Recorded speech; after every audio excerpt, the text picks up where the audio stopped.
welcome everyone to another episode of Knights of the Last Call. We are here tonight at the request of our patrons. We put a poll out there and we asked our patrons, hey, what do you want this Thursday's live stream to be about? Thursday has kind of traditionally been a Pathfinder 2 focused day for us. It's when we've done our classes ranked videos. It's when we've done our spells ranked videos, which are always very popular. And so today we're back by, not popular demand, by Patreon demand, for more of our continuing saga or series about creating and designing encounters in Pathfinder 2, particularly as it relates to our tower, our spire that we have been working on over the last week or so. And want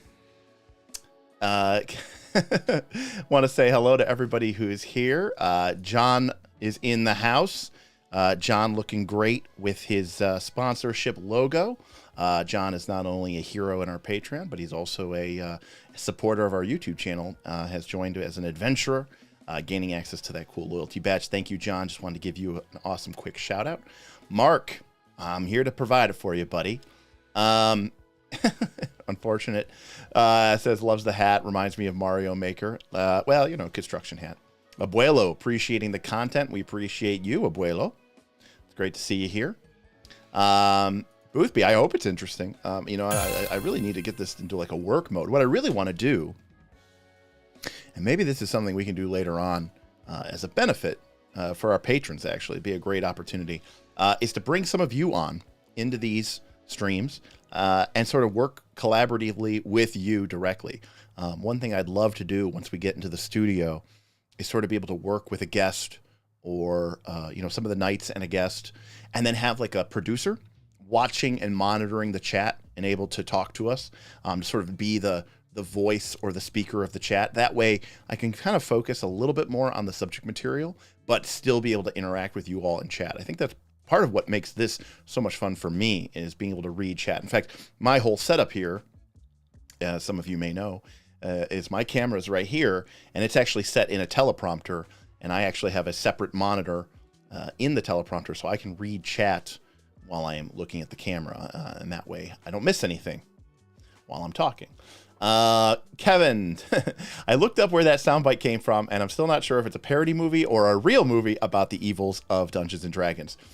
The movie is based off of a comic written by Jack Chick in the 80s called Dark Dungeons, and it was designed to be a warning against the evils of Dungeons and Dragons, but it was so silly that it almost became a favorite of Dungeons and Dragons player, and then they made a movie into it as a parody. So there was also the Tom Hanks movie, yes, Mazes and Monsters, but that was kind of its own thing. Mazes and Monsters was a fictionalized telling of a real life event which didn't happen. It's the only way I could describe it. But you know, it was definitely part of the satanic panic era of the 80s. Damien says, design a puppet monster that wouldn't make you throw out your books and quit. Design a puppet monster that wouldn't make you throw out your books and quit. I mean, I hate puppets. I don't know. It's so stupid. I mean, maybe if it was like a, you know, literal, you know, child's play, evil, haunted house, killer, you know, doll. I mean, that's like the only time I would ever see that to be, you know, honestly used. Yeah, Damien's got the right of it. Boothby, Tom Hanks, enemy of the hobby. Not quite. Hello, Derek. I am your teleprompter. Come to life. Please help me destroy humanity. Well, Nin, we'll avoid that as much as we can. Rick asked, let's build a Draco Lich. Draco Liches are pretty hardcore. Maybe, I don't know. You know, the thing about dragons is sometimes I don't want to over showboat. You know, for me, dragons are a powerful tool to kick ass and take names, and I got to be very careful when I use them. But we've got our handy stylus ready. We've got our Wacom tablet here set up. It's all charged. So what we're going to do then is we're actually going to get right into it today.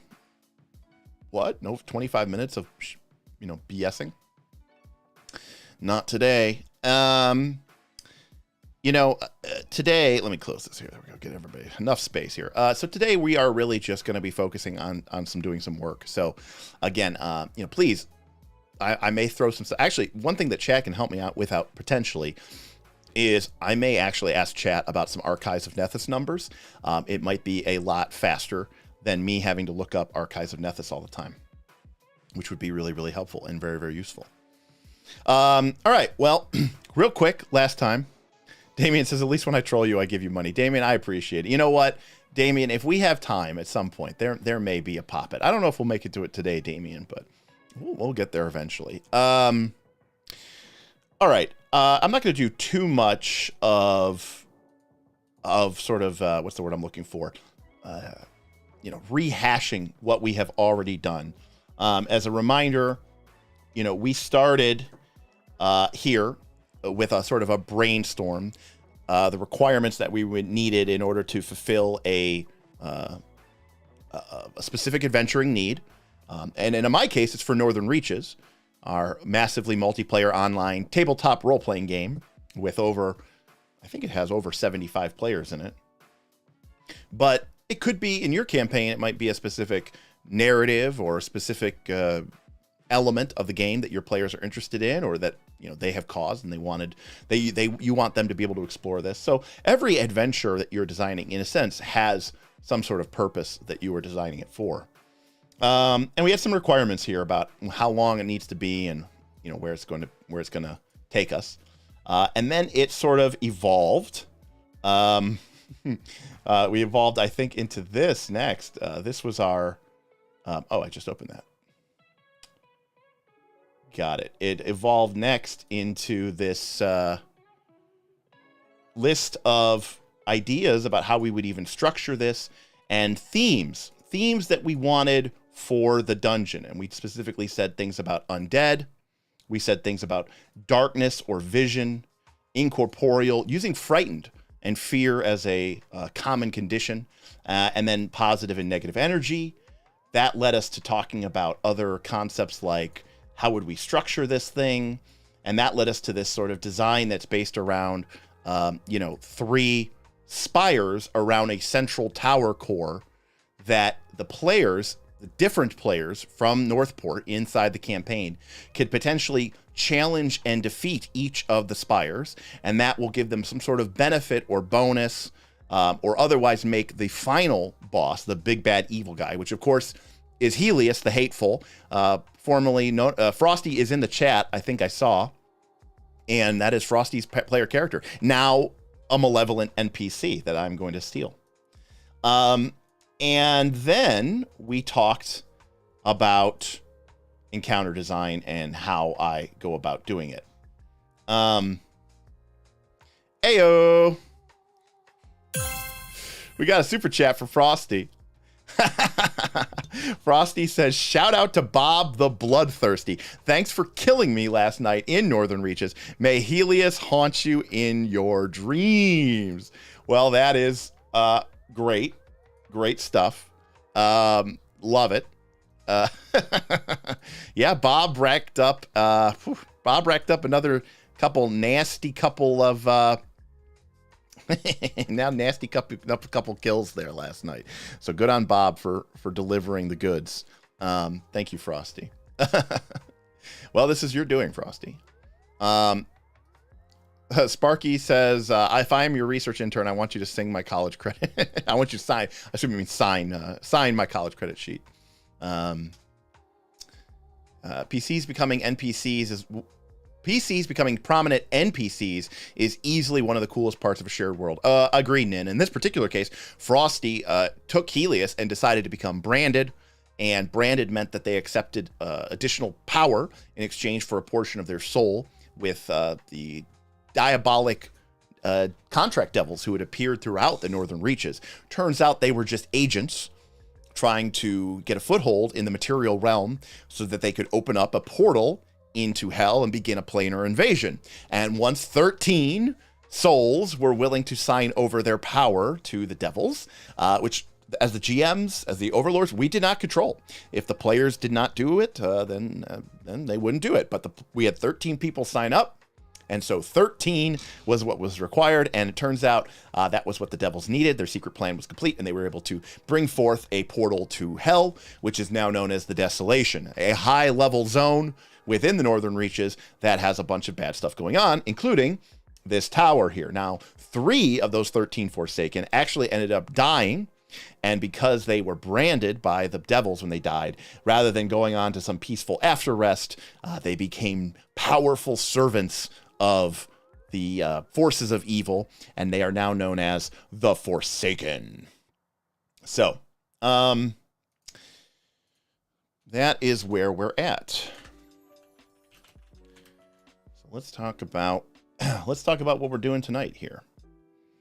So, we need to design a series of areas or encounters that will enable our players to get through a number of satisfying encounters in an allotted space. As a reminder, generally speaking, I'm thinking about level 9 PCs here, and I'm probably thinking 5 of them.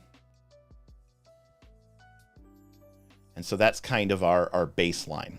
Possibly we could maybe go to 10 or something like that, but maybe we'll save that for one of the later spires as well. I imagine that we're going to probably have, I'm going to say 4+ hours.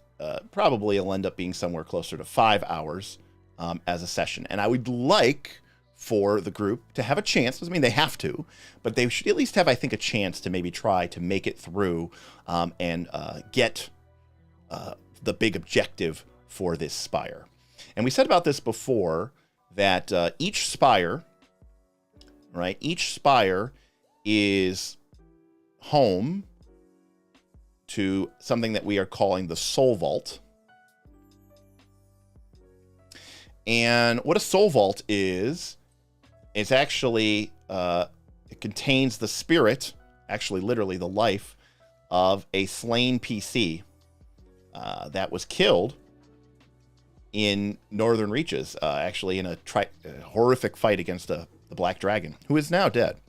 But those characters actually died their final death the same day that the Desolation opened. And so, my thought process here is that Helios the Hateful, as those characters died, was able to use the erupting supernatural power of the birth of the Desolation to steal those 3 souls and bind them into these sort of, I don't know, I'm imagining sort of a crystalline or maybe like a gigantic frozen, human-sized shard inside of which, there's this sort of spiritual essence of one of these PCs. And that is what Helios is using in order to draw upon the powers of these PCs in order to increase its strength and maintain its powerful shield, which keeps the forces of good from closing the portal to hell. Helios, the Hateful, must die, or be destroyed, I should say, along with the 2 other Forsaken, before the portal to hell can be closed. Now, my dogs are running around, and they are starting to get antsy because I'm not paying attention to them. And so if they get bad, let me know, and I'll close the door on them. But anyways, so that means that we know that we need to have some sort of location here with the Soul Vault. And that'll probably, I'm going to assume that is going to have some sort of combat encounter, okay? So star equals combat encounter. I think we can all safely agree to that, right? So again, we got 4+ hours here, maybe 5. I think a safe assumption is that a combat encounter is going to take about 1 hour. So I think safely we can get through 3 combat encounters, and maybe we can get through 1 more combat encounter. 3 is like the minimum. 4 would be, if everything was going well, the party was kicking ass, these combats were only taking 45 minutes. Suddenly, they get through 3 combats. It's only been, not even 3 hours yet. We still have like an hour to go. Cool. There's another opportunity if they want to get into trouble. to fight another combat. And so in the absolute worst way we could do this is we could just have, right, we could have a series of combats like this. So here's our entrance, and then we would have a combat here and a combat here, and then the soul vault, right? This is what we would call a linear this is what we call a linear dungeon, for sure. There we go. We want to avoid that. So we'll do something different here. But at the same time, we also don't want to make this like a full-out Derek exploration dungeon. Remember, this isn't for our home campaign where the party has weeks to explore this. We want to make this a little bit more of a challenge, or a little bit less of a challenge in terms of exploring it. So I don't think we need to get quite so simplistic. At the same time, I don't think that we should necessarily have maybe the most straight linear approach to get to this soul vault. So we have our entrance here into this location. And again, the other thing to remember is the amount of effort and work you put into something like an adventure or a dungeon is going to, I don't think there's anything wrong with saying, how long do I expect people to be playing in here? When I ran Dragon's Delve, okay, which was, a 20 level mega dungeon, we played that for over 2.5 years in Pathfinder 1. Yeah, it's okay to put a ton of effort into that because you're going to be there for a very, very long time. If this is something that, you expect people to go to once, maybe twice, there's no point in really, really putting in, a ton of stuff, right? I think we can safely say that. So how about we do this? Let's do something like this. We'll have, this is a very simplistic design, I know. But it's going to have some choices, and that is what is important. Okay. All right. This might be what we work off of, at least initially. Hey, Roll for Combat. Hey, Roll for Combat. Sorry, I actually had a late stream tonight because I actually was... I don't want to say I'm speeding because I wasn't breaking the law, but I just got into my house like 10 or 20 minutes ago. I was before the stream started. Sorry, so I did not see your message. I apologize, and I would have totally had you on, but I was running around all afternoon, so I did not see your message. I apologize. Roll for Combat was going to still hop on. He says he still can. Sure. What do you guys think? You think Steven should hop on? All right. Well, this will be a little wonky, but maybe we can manage it. Steven, you get set up. You do what you got to do. You let me know, and then we'll transfer over to a Zoom call here for the people. Cool. He says he's set. All right. All right. Hold, people.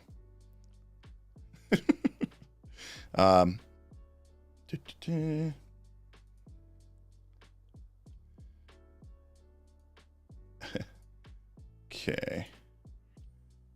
All right, that's going to make me stop. Hopefully you guys can still hear me.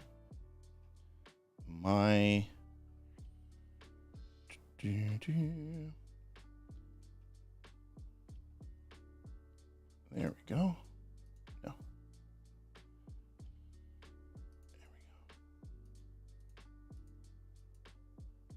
All right, I'm back there. And now let me send an invite over to our good friend.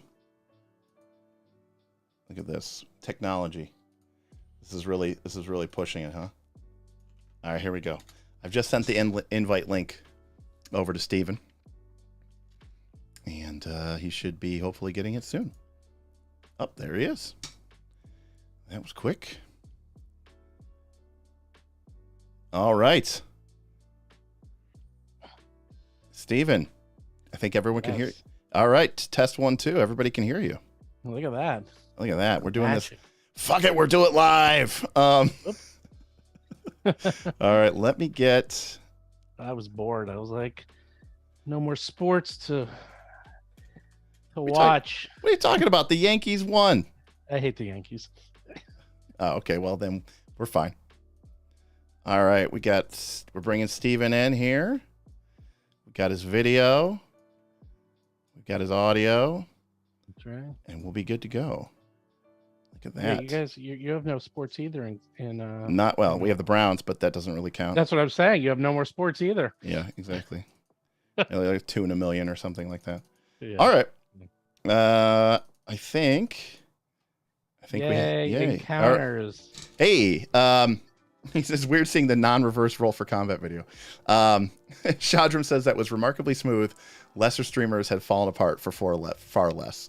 Well, thank you, Shadram. Let me move my live chat overlay so it's not over Steven's face. People know that I'm doing this.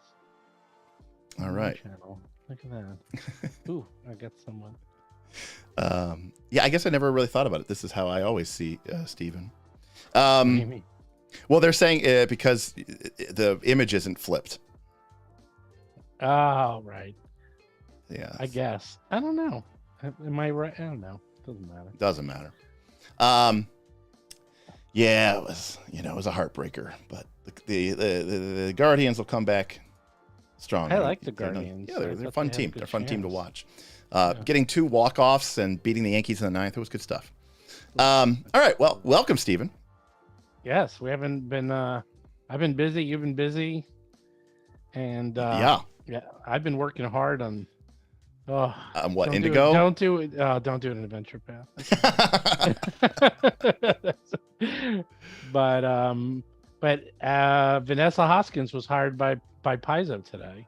Oh, okay. So was Dustin. Now she was already a freelancer for them? Yeah, she's a freelancer. Okay. But as Mark pointed out, every single person who's ever written a Roll for Combat product has either worked for Paizo or is working for Paizo. Nice. So she was the only one, except for me. So he said, actually, and then even Dustin Knight, I worked with him too. So he said, basically, we are like the incubator for Paizo at this point. So. There you go.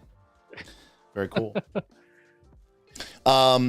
Now, I think I would destroy the universe if I tried to share my screen with you and save this. It doesn't matter. I'm watching it. Okay, so it'll be a few seconds delayed, but you'll be all right. Nah, I'm fine. Now, Steven, are you picking up what we're putting down here? Do you know where we're at? No. Okay. I just popped on. But all right, sounds good. Tell me what you're doing. Okay, so we, through the Knights of Last Call, have a massively multiplayer online tabletop role-playing game, right? I've heard Yes. about that. And as a result of the community, which is about 75 players, who all play in a shared persistent world, essentially all 75 people are playing in the same campaign.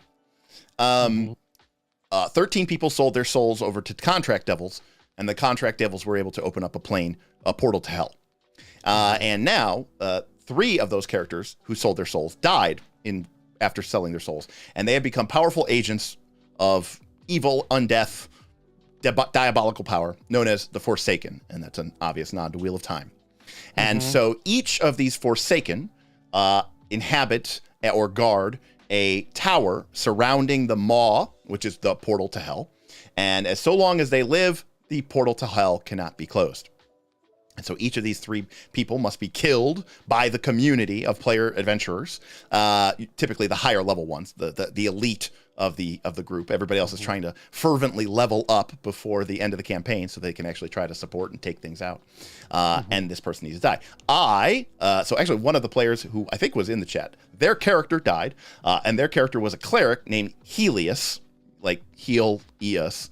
And now is known as Helios the Hateful, a powerful spectral undead who manipulates the powers of ice and death and fear.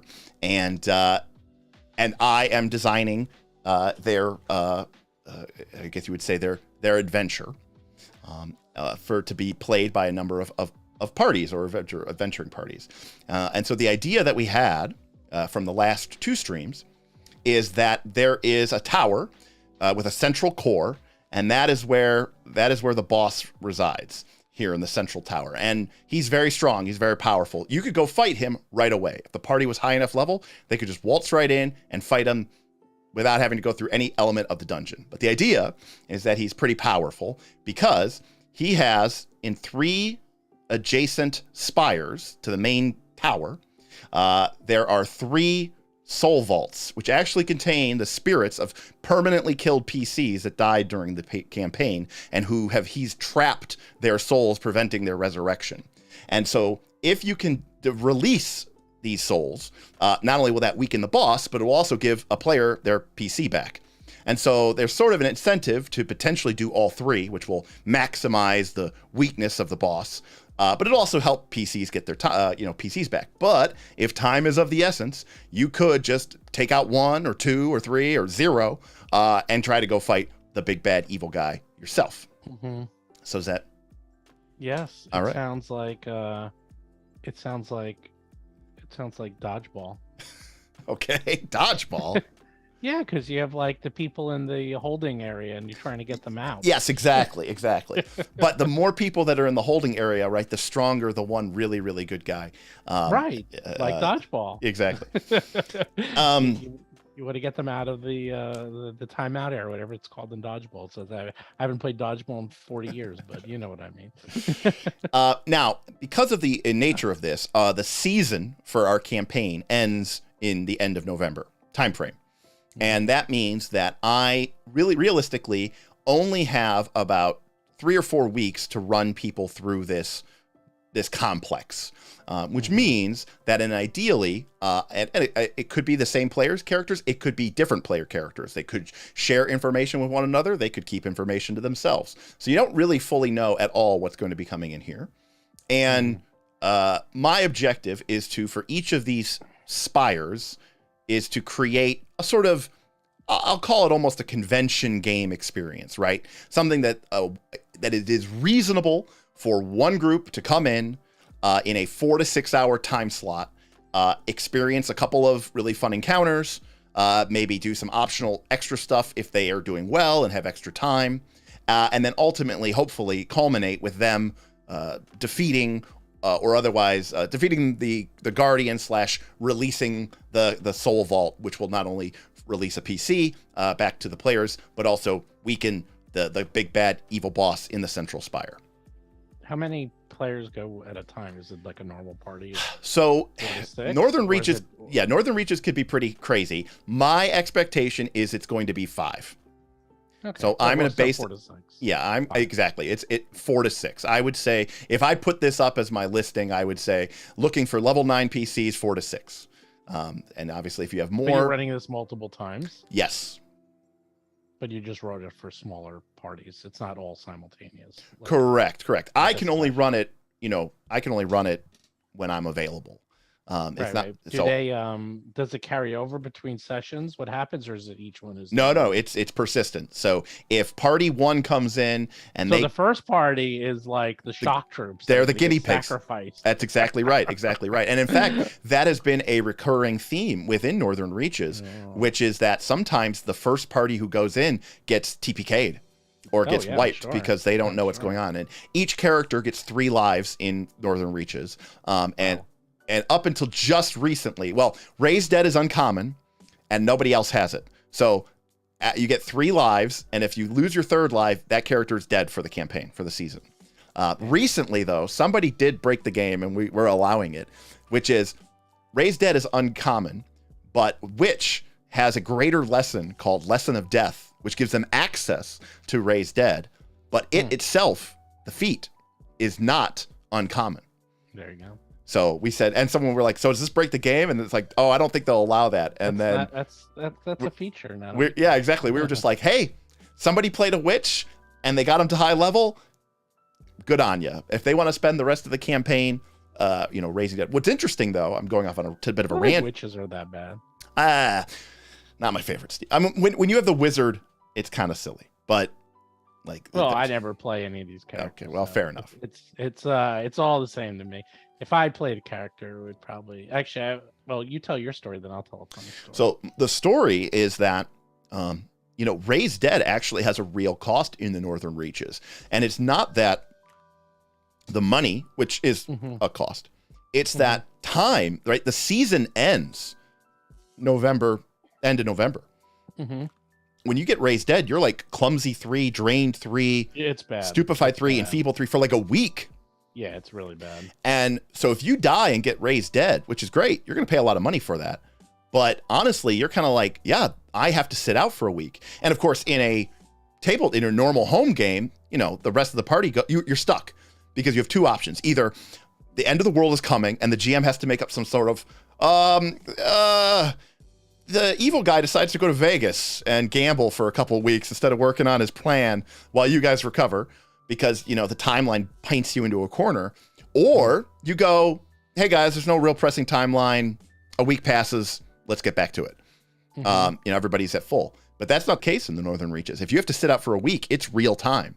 So your character is, you don't get to play for a week and the campaign moves on and the timeline ever comes closer to the end of the campaign. So it's an interesting concept. Do you have do you have any like some gotchas that you can spend money and like increase the time? Oh, like a microtransaction? No. Yeah. You should have. It's like, oh, you're out for a week. It's like, but if you spend $50, you're only out for no. What's crazy is we don't have that. We have been asked many times by our players, like in fact, the one caveat to that is we do have different tiers in our Patreon, and higher tier patrons get multiple character slots.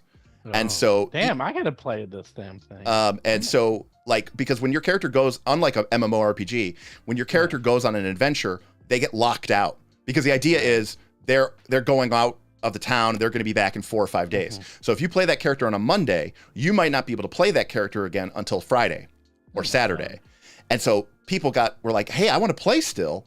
And we're like, okay, well, if you're a higher tier member, you can have a second character slot or a third character slot. And so then they were playing their main on Monday, and then they have their, alt that they play on Wednesdays.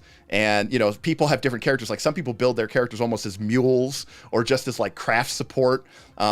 Some people have leveled up characters just so that they can make them so that they just churn out magical items for the community. Like somebody now is just sitting in Northport, the city, making +2 greater striking runes all day. Because you literally have made. I'm surprised this hasn't gotten more press. You've basically made an MMO out of that. Yeah, kind of. I mean, it wasn't the original, I guess, intention. What's funny about that is we'll see, like people will see this like on Reddit and stuff, and someone will be like talking about this, and like people will say like, oh, I'm looking for a game that does exactly this, and we're just so under the radar that nobody actually really knows. I mean, I've heard of it. I didn't know exactly. We got to get this marketer, get you a little more press on this. This is very cool. Well, season 1 is closed, so we're maybe for season 2. Well, that's what I meant for season 2. Yeah, for season 2. So actually it's pretty cool. For season 2, we're probably gonna go to a 3-action economy. So like each week your character gets 3 actions, just like a combat round, What? Yeah. It's gonna take 5 years to like walk down the street or something. Oh no, not like an action would be something like go on an adventure, or craft a magical item, or something like that. So it's gonna be actually pretty cool. Got it. That's cool. I love this concept. Yeah, it's a lot of fun. I mean, there's some really off the wall type stuff that people have come up with, and interesting. It's pretty cool. Sounds like a lot of work. Yes, it is a lot of work. In fact, I would say that there's 3 people officially attached to Knights of Last Call: myself, Aaron, and Bob. And for Bob, it's pretty much like his full-time venture. In fact, we have these things called AARs, after action reports. After every single session, players and GMs have to submit it's like a report, like a TPS report. And Bob has to process all of those and keep all of our things updated. Anyways. Oh my God. We got to figure out a better way to do this. Listen, it was season 1. We thought we were going to get 20 people, okay? How many people did you get? I think we have 25 or something, 30 GMs, and I think there's over 100 player characters. Oh my god! Now some of those Wow. people have only played once or twice, but we have some people who have taken off work. They've taken vacation. They've taken PTO. I'm gonna join this thing. I'm joining, man. This sounds awesome. They've taken.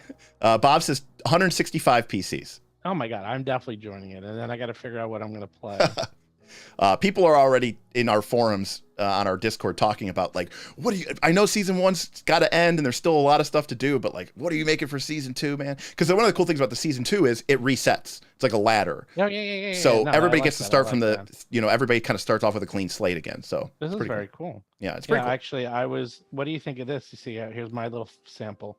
Is that when I first got the rules, of course, that everyone sees, is that I went through and I read them, and then I built I built up a character, and the character I built, I don't know if it's still a viable character, but I really, really love wild morph shape-shifting druids. It's one of my favorite characters, only because it gives you a lot of options, and I like the shape-shifting, and I like being able to do lots of things, whether you want to fly or like turn into a bear. It's like, it just gives you lots of cool things. Plus polymorph is cool. So I went through and I built the character, and then I went through and I read the sample character page, and it was the exact same character. I literally built the sample character in the book. I think even the stats were the same. And I was like, that was weird. It was the weirdest thing. I was like, I literally built the sample character. So since then, I have no idea what I would build. Bob brings up an interesting point here. Northern Reaches has a 30% death rate of one so there's a 30% chance that at least one PC dies every time there's an adventure. Excellent. It is fun to me. Well, in that case, I'll bring my A team, because we are these guys play. I told you they play in hard mode, man. They like give themselves flaws, and they don't take. They would love it. Yeah, love it. There's some pretty power gamey people in the game, but we do keep a clamp on it and anything. Anyways. Oh, I don't power game. We did a whole thing on that yesterday. I know. I missed it. I haven't watched power the video gaming. Yet. I'm sorry. We don't power game. In fact, we do the opposite. We gimp our characters and then use them to the best of our ability, I would say. But you get 3 characters, right? Well, you get one character if you're higher tier. I think your tier would give you 3 character slots, and you get 3 lives per character. And if your character does die or gets retired, you can replace it with a new character. But that character starts back at whatever the current starting level of Northern Reaches is. Right now, they have advanced. They have upgraded the town. Like it's like. Like the entire community paid, I don't know, like 50,000 gold, and that raises the level of the town, so you can buy better magical items and the starting level of new characters. Man, this is awesome. Yeah. Are you using any of the? There's a lot of tools out there, kingdom building and management tools. I think we're thinking about incorporating that stuff for. Oh, you want to do a challenge, a Knights team against Roll for Combat, dude? No problem. We've actually done challenges against. This is the team when I used to do tournament D&D. And they would test my tournament D&D stuff, and they would bleed encounters and win. And these other poor people would get destroyed. Well, what Bob is referring to is the party, or the player characters. I don't remember exactly how it happened, but I think it was a combination of effort, money, time spent. They constructed a gladiatorial arena inside of the city, and now we have PvP battles. The deaths don't count, but like people have standings and they have medals, and you can get to certain victory awards. Actually, because there was also, remember there was that thing Vanessa did, where it was character versus character, that podcast she did for a while, and what was it called? Pathfinder? I forgot the name of it, but I don't like PvP character versus characters, because if you do that, it's very easy to build broken characters, especially in combat. But if you do something more like run through an adventure with points, which is what we did for tournament D&D, it uses the full capabilities of your party. Plus, we use NPCs, so everyone's on the same boat. And the NPCs, which I used to write, are all heavily broken and not optimized. So it's like, okay, you're going through a death grinder with not optimized PCs. Good luck. And that's how it worked. Anyhow. Anyways. So where are we now with going back to... Yeah, so what we're back to now is the idea of building here one of these spires, that we want to focus on. And one of the things that I talked about is when some of this is based off of my approach to building what I will call tactically rich combat D20 based RPG games that have a very, very deep set of combat rules, and that tends to be what the campaign's about. And I'm not saying that Northern Reaches is a hack and slash-a-thon, but being an MMO, right, style, and don't get me wrong, there's a lot of character development. There's been a lot of great moments. There's even a voice chat channel where people could just go and hang out as their character in character and just bullshit, which people do all the time. But I'm respecting the fact here that there's not really as much of an opportunity here to provide a bunch of, character moments so much as it is to test them in various, combative and, other, I would say, mechanical ways. Anyways, so my idea here is that we talked about this, is that each of these spires, the dungeon as a whole is to have a themes of, we decided about what I would call concealment, because I like to mess around and experiment with different ideas. So one theme is like concealment, whether it's partial or total. A second one is to kind of play around with the fear and frightened condition. And the third is to play around with positive and negative energy. And we talked about different ways that we could do that. And then the idea came about, okay, what if each of these spires is sort of inspired by one of these sort of three themes? And so the first one that we were working on, we named the Spire of Shadows.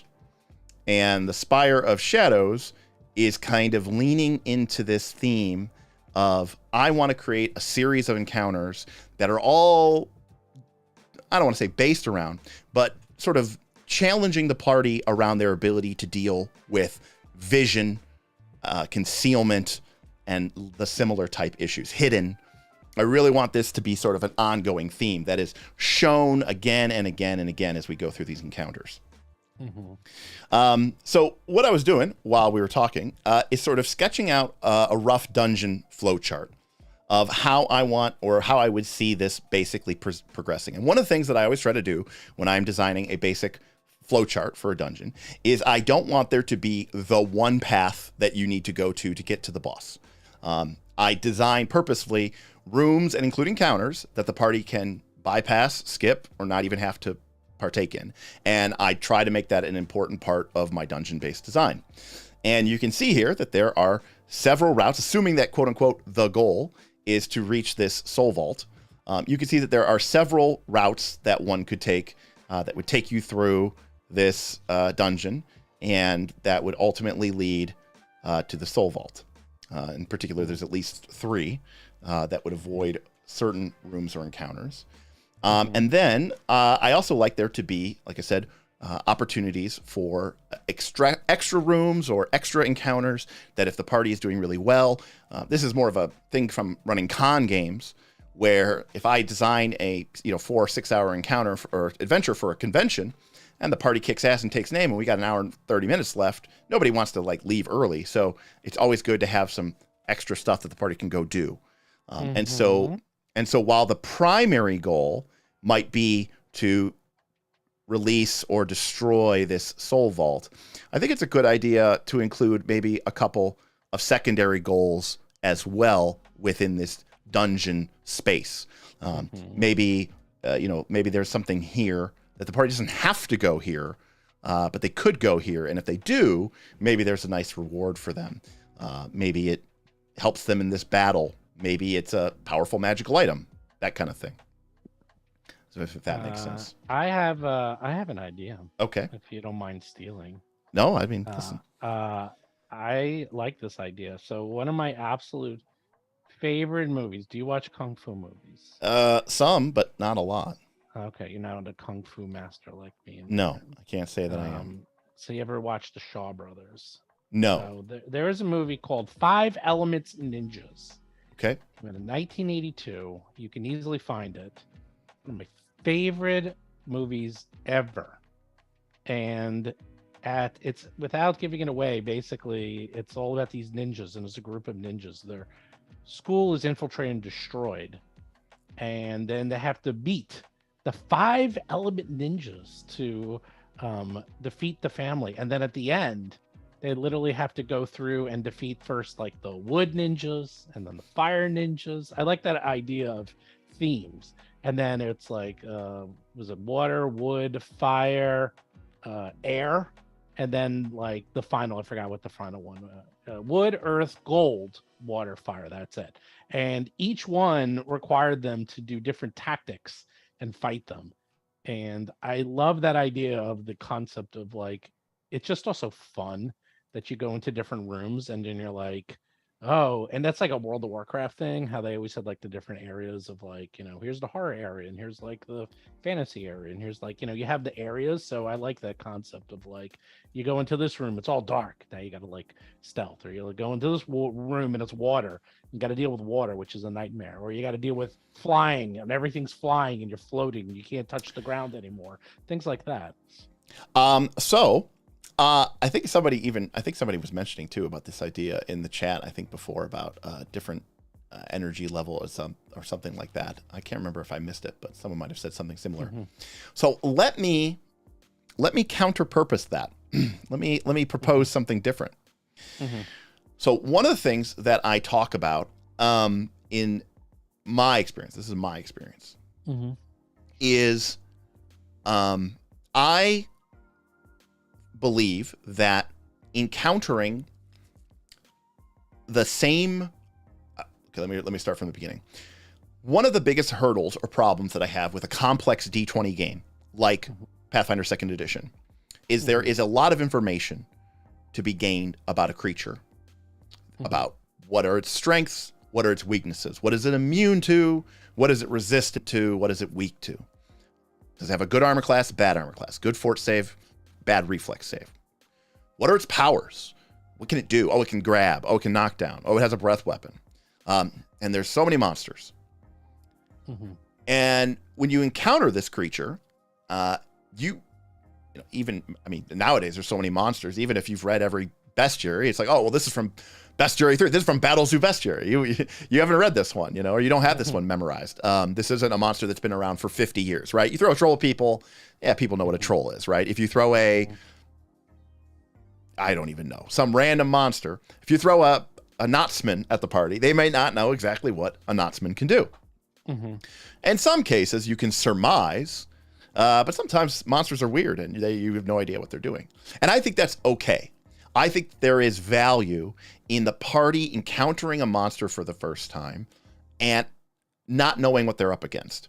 And I talk about this a lot. I call it my rule of 3, but like this idea that I could take something which is like, let's say it's a severe encounter. And on paper, in the book, it's a 120 XP encounter, a tough fight, but manageable. But if the party goes in and they have no idea what they are facing, they are going to be possibly casting a spell that the creature's immune to. They may be spending a bunch of actions doing recall knowledge checks to find out what the hell they're even fighting. These things lower their combat efficacy. They are paying a price because they don't know what they're up against. And so while on paper, this encounter might be a 120 experience point fight, it might feel like the first time around something more like a 135 or a 145 or 150 XP encounter, just because of the difficulty, because they didn't have that knowledge. And then through hard-won experience, they learn about this type of monster. And now they have a little bit better of an idea of what this monster is capable of. My complaint about a lot of game masters and adventure paths is then you never encounter that creature ever again. My preference is I like to use a monster usually 3 times within the same relative adventure. Because now that doesn't mean I'm going to use the same monster, like, oh, there's 3 of this monster. And then the next encounter is 3 of this monster. And then the next monster, 3 of the same monster. But I want to give the players the sense of this progression, because the first time they fought it, their pants were down. They had no idea what they were going up against. The second time they go in, they go, okay, we have a better idea of what we're fighting. And now that 120 XP encounter is going to feel more like a 120 XP encounter. And that's a great place to start or to stop. But I like to go one more encounter, because I feel like by the third encounter, if the first time they encounter it, the players feel like, noobs, the second time they feel like equals. And by the third time that they fight that encounter, it's still worth 120 XP, but now they feel like they're masters. They know what this creature's gimmick is. They know what this creature's shtick is. They know how to plan around it. They've got their tactics sort of ironed out, and they're able to demonstrate a certain amount of mastery that enables them to easily deal with this encounter. And then I think, my personal take is, there's diminishing returns after that. And if you were to fight that same creature more than 3 times, and this isn't a hard science, I think it then can start to delve into boredom. And so I like the idea of sort of repeating certain monsters or themes throughout a dungeon or throughout a section of an adventure, because I want my players to say, hey, look, we are figuring this out. We are learning this, this map, this system. Maybe these group of characters don't even make it to the end. They have to retreat back, in my case, to Northport, and they tell other PCs, hey, if you're going to the Tower of the Spire of Shadows, make sure you bring this or that or this, because we have that experience and we have learned from it. So I definitely like themes like what you were saying, but I think one of the things that I try to avoid is saying, hey, this room and then this room, it's like a totally new challenge. And I guess the risk is that players get bored. But that's okay. I already have ideas for this, because you okay? I know what you can do. I got 2 ideas for this. All right. One. So but before we get to that, I do want to kind of map out for me in terms of dungeon flow. And again, this is just the way I do things. No, obviously, I like that. You're doing a point-based dungeon. Exactly. This is and honestly, this will probably be the way I design it for Foundry, for play with my group. Like if you've played like World of Warcraft or anything like that, each of these nodules will almost represent, like, when you walk into a certain area of a dungeon and it says, oh, this is the Hall of Ancestors. This is the Foundry of Fear. Like that little title card that appears above your screen. Like each of these is like that. I was actually going to do this in Indigo Isles. I was going to do a point-based dungeon, kind of based on Slay the Spire. The problem with that is, once we started to look at it and design it, is that you basically have to end up designing like 3 dungeons for like one party, and it's one of those ideas. It sounds better in pen paper than in reality. For a video game, it makes more sense. Plus, also you can dynamically build it. But it's hard enough to build 10 encounters that are dynamic, let alone like 30, and have them flow. So I kind of scrapped that idea. But for something like this, where it's also small, because this was going to be a whole chapter. Right. This is designed to literally be one, maybe 2 sessions max, right? Yeah. This is tiny. Ours was like enormous. So it was going to be like 100 pages when we were all said and done. So real quick, just from the chat, just some cool ideas. Nin has an idea. You could have a hazard that makes people frightened when they receive healing. I love it. Maybe not. Yeah, I've seen that. Maybe not for like the Spire of Shadows, right? But we do.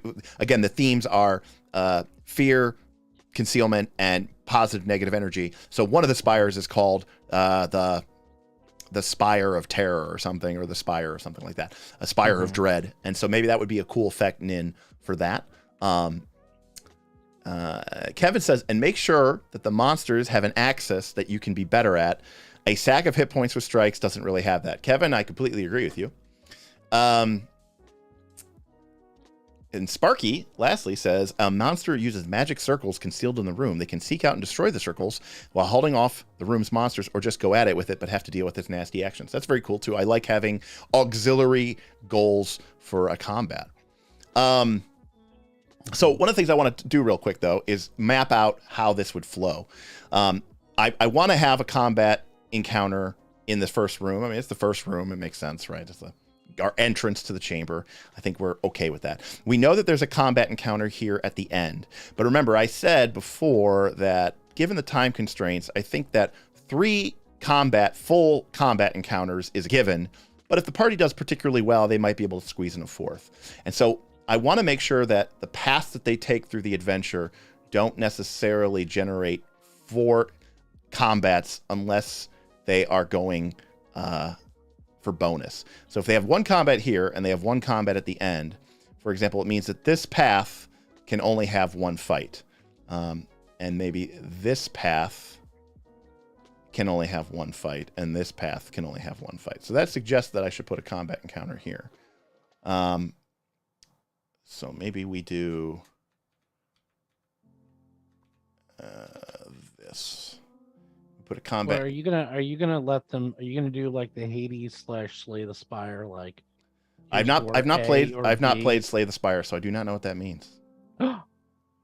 Oh my god, have you played Hades? No, I've seen it though for the Switch, right? Oh my god. Okay, well you should play because that's what this is. So the way it works, well, you should play it. It's like cheap as hell, and it's a fantastic game. Monster Train does this. It's a very common trope is where you start off at the bottom and then you get 3 paths, and then you're told ahead of time what the paths are. Like either one might be a shop, one might be combat, one might be I don't know, something else. You're not told what the combat is, but you get a little hint so you can kind of plan your route.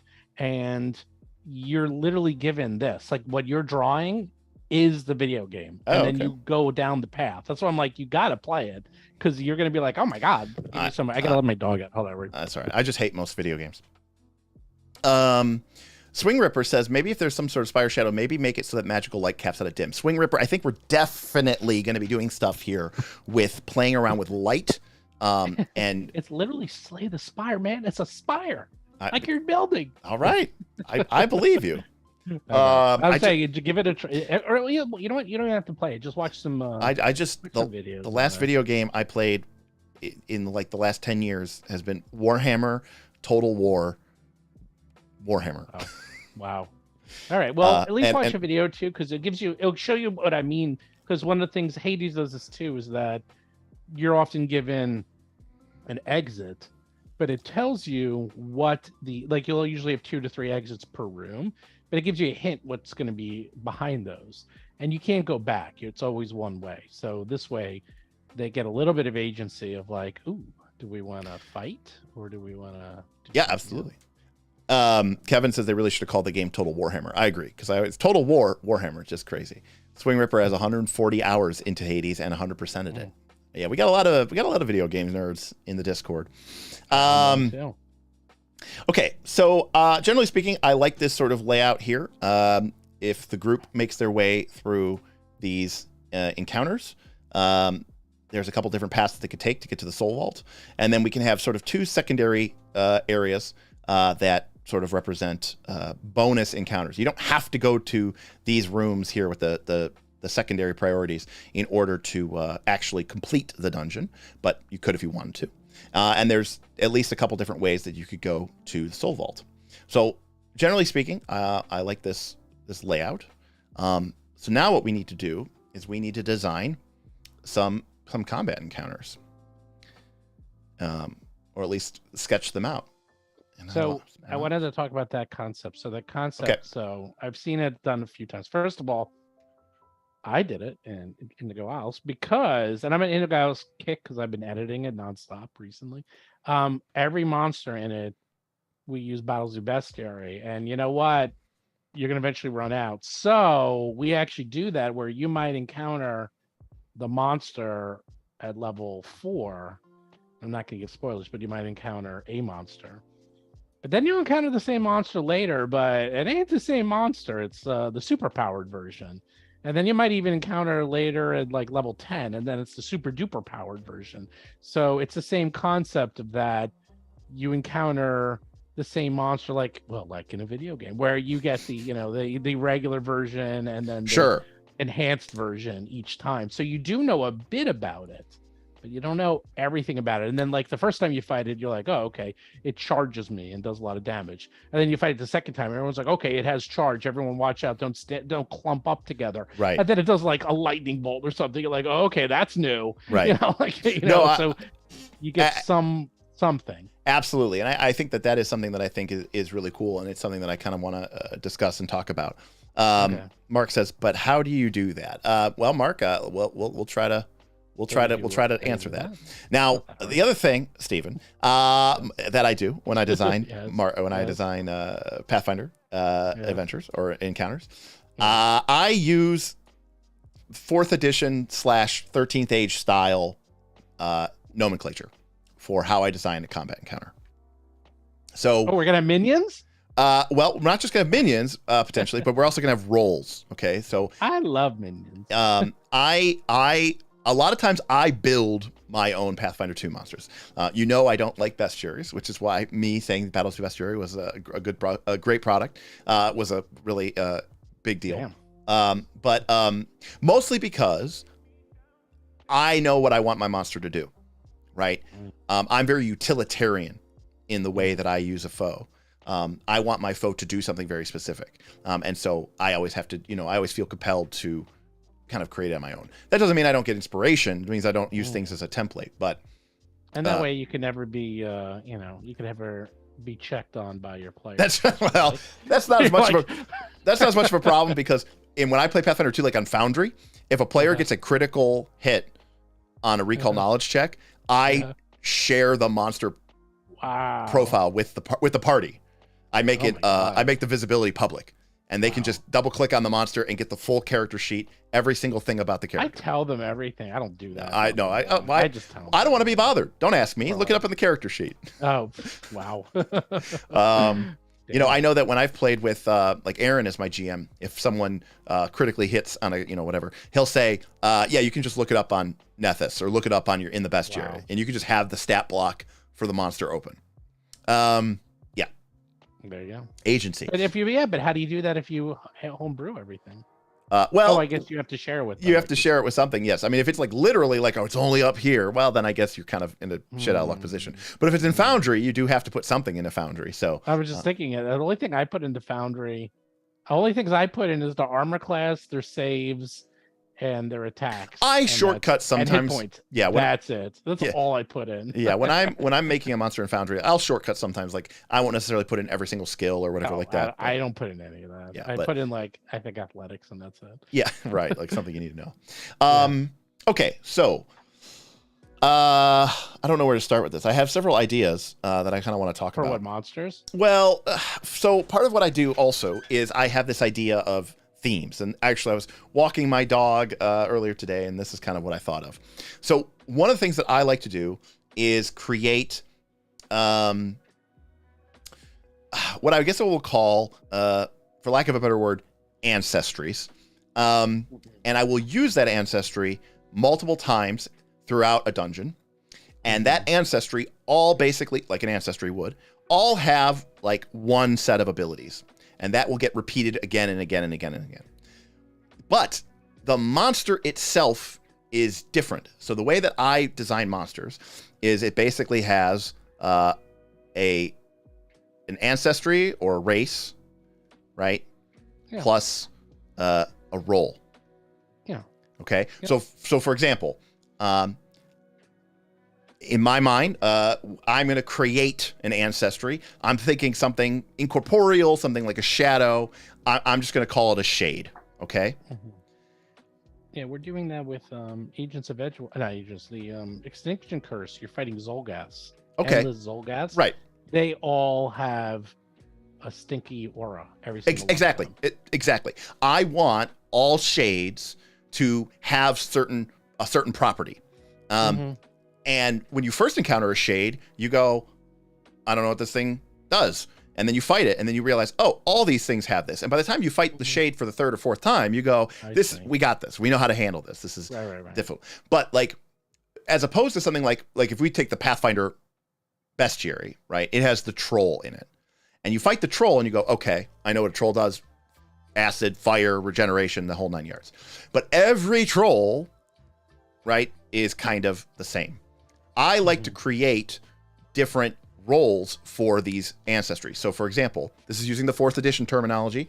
By the way, if you missed last time, we went over the roles of 4th edition Dungeons and Dragons. They are. Wow, that's a big sheet. Yeah, sorry. Well, we cover a lot of stuff in these live streams. They are the soldier. Right. They are the artillery. They are the brute. They are the lurker. They are the skirmisher. They are the controller, and they are the leader. Okay, and some of these concepts are in Pathfinder 2. They're actually in the GMG. I just don't think they took it. I just don't think they took it far enough. That's my belief. I think because they didn't want to force parties to have of course, roles like that. Exactly. So my idea would be that shades, you might encounter a shade lurker. That is our ancestry plus a role. Now I'd probably give it a better name than that. Like I don't know, a shade dark stalker or something like that. Like give it some cool name. But you might also have now when I think about a shade. I could definitely see there being a shade controller, something that can lock you down with paralyzing waves of darkness and fear. I could see there being a shade, skirmisher, something that moves around and quickly attacks you and, is very nimble and mobile. Could I see a shade being like a brute? Probably not. Maybe an artillery, which is, some sort of long range. Have them give lots of... have them reverse brute. They have them lots of invulnerabilities, so they're brutish by not taking as much damage. That is interesting. By the way, I'm not saying that you couldn't be any of those things, but what I'm saying is I like for there to be I usually only pick 3 to 5 roles, and I say these creatures are these types of roles. Like you're not going to find these type of things outside of that. So when I'm kind of creating like a dungeon, again, or a series of encounters, I like to start with this idea of these ancestries. And the 2 that I thought of, and by the way, just in terms of basic ideas, I'm thinking that shades are generally going to be incorporeal. Think shadow, think specter. They are going to have something to do with concealment. And boy, this is everyone's favorite fights. Well, but this is the point. I know. It's like, But I don't want everything to be this as well. And so, believe it or not, rule of 3. I usually try to create 3 types of generic types of monsters that I'm going to use about. And there might be an occasional like one-off or something like that. So the other idea I had was for an ancestry that I am calling. I was going to call them I think I'm calling them Spireborn. And a Spireborn is like a human. They're really, I'm imagining like almost looking like the guy Pinhead from Hellraiser, right? Like white, purple skin, no hair, wearing like some, leather with like the high collar. They're drained of color, 2 black orbs for eyes.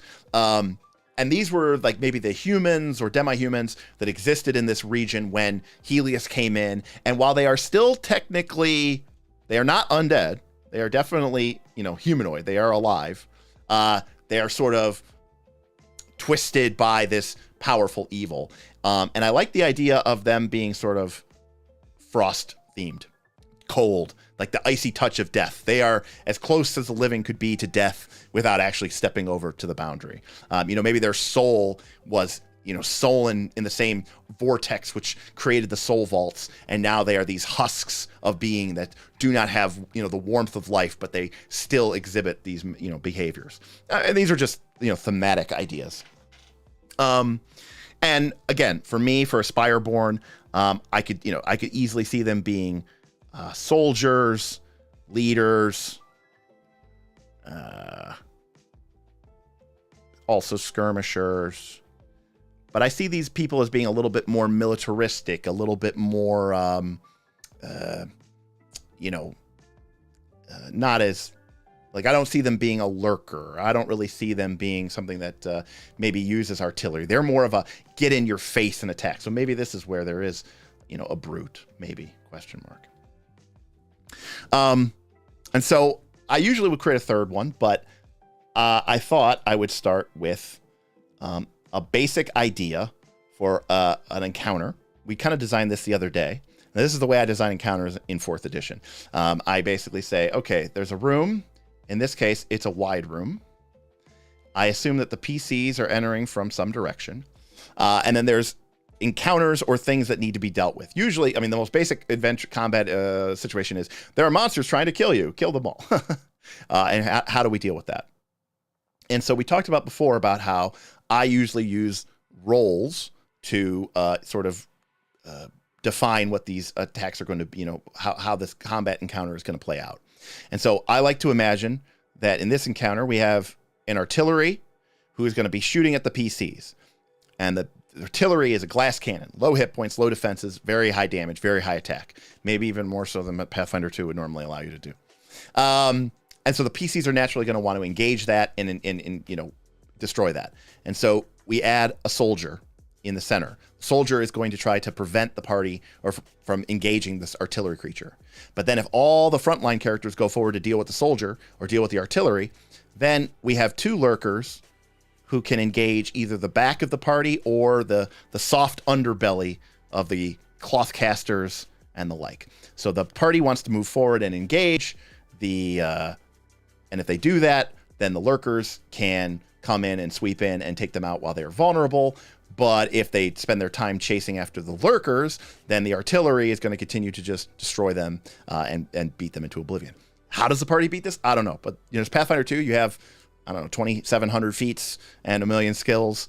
And, you know, there's a way for you to do this. So that was a lot to take in, everybody. Sorry if I missed something here. Sparky, we'll see you later.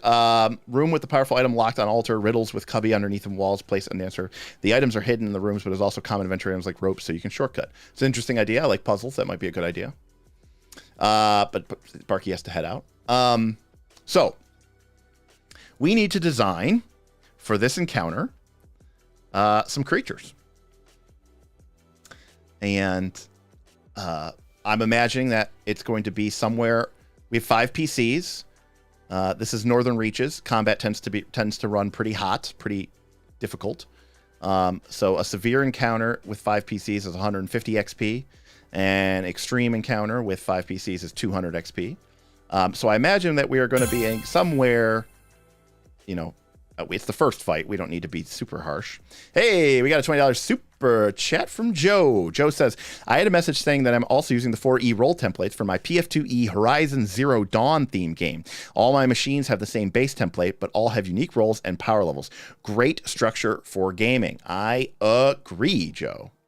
So because this is the first fight, you know, I think we don't want to go higher than severe, but again, these are Northern Reaches characters. They're pretty powerful, Steven.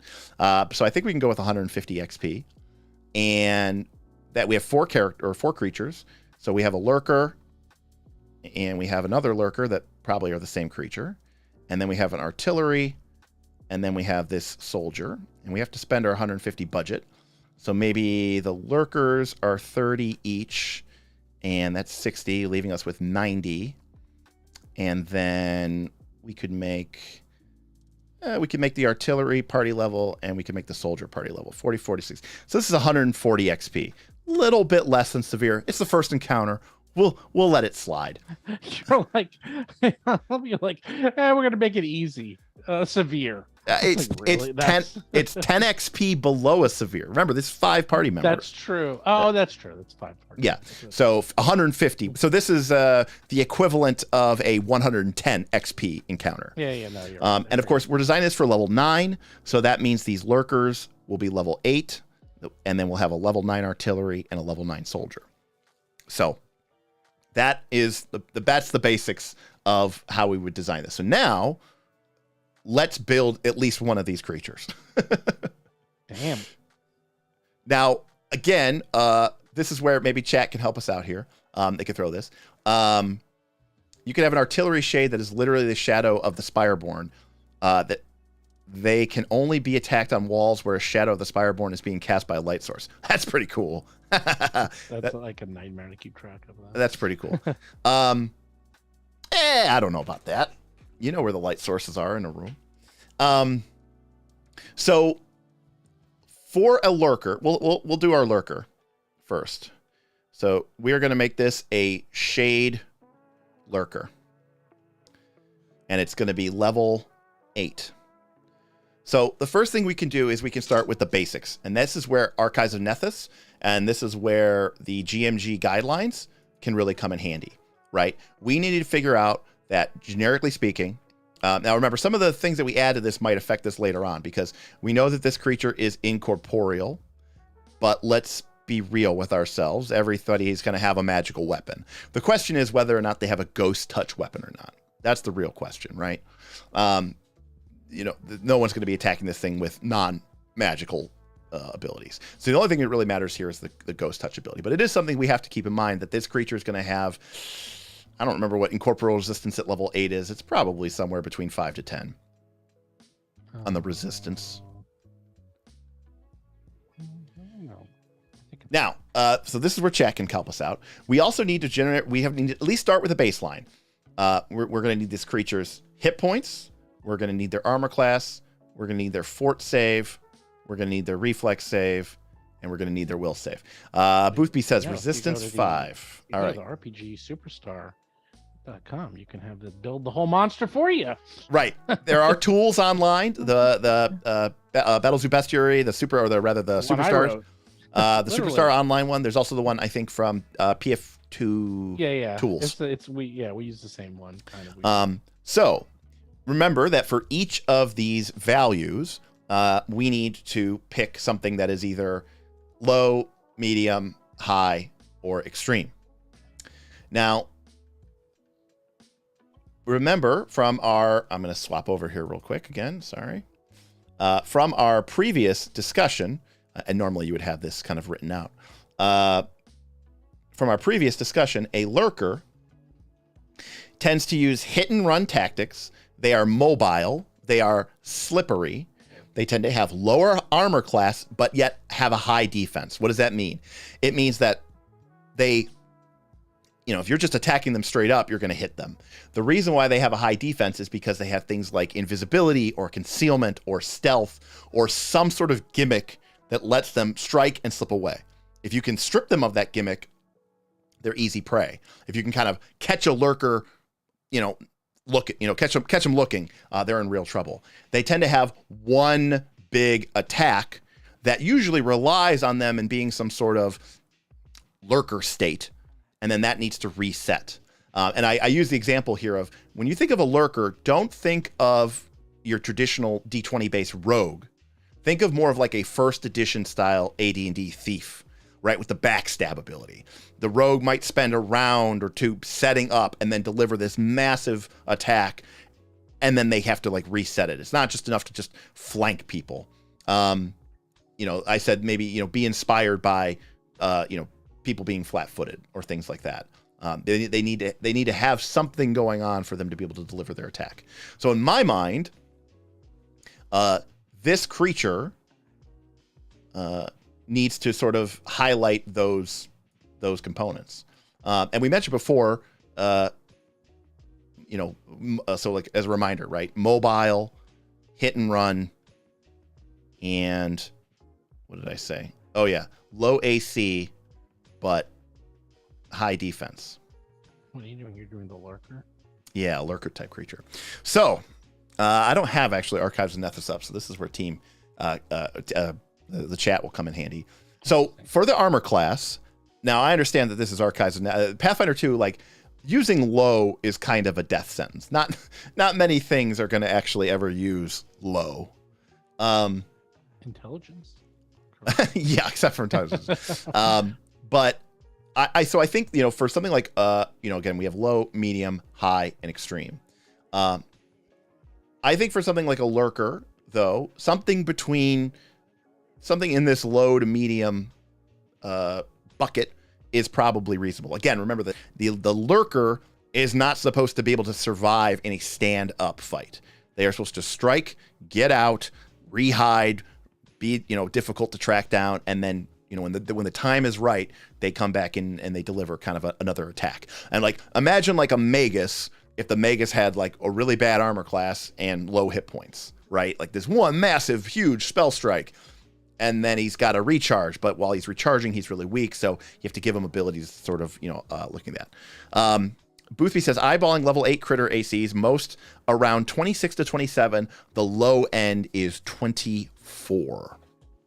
Yeah, I actually have all the numbers. Okay. Pull them up. Sparky's. Funny, I do have the templates in here, but I only have Brute, Magical Striker, Skirmisher. Because Sniper, Lurker is not a Pathfinder right. 2.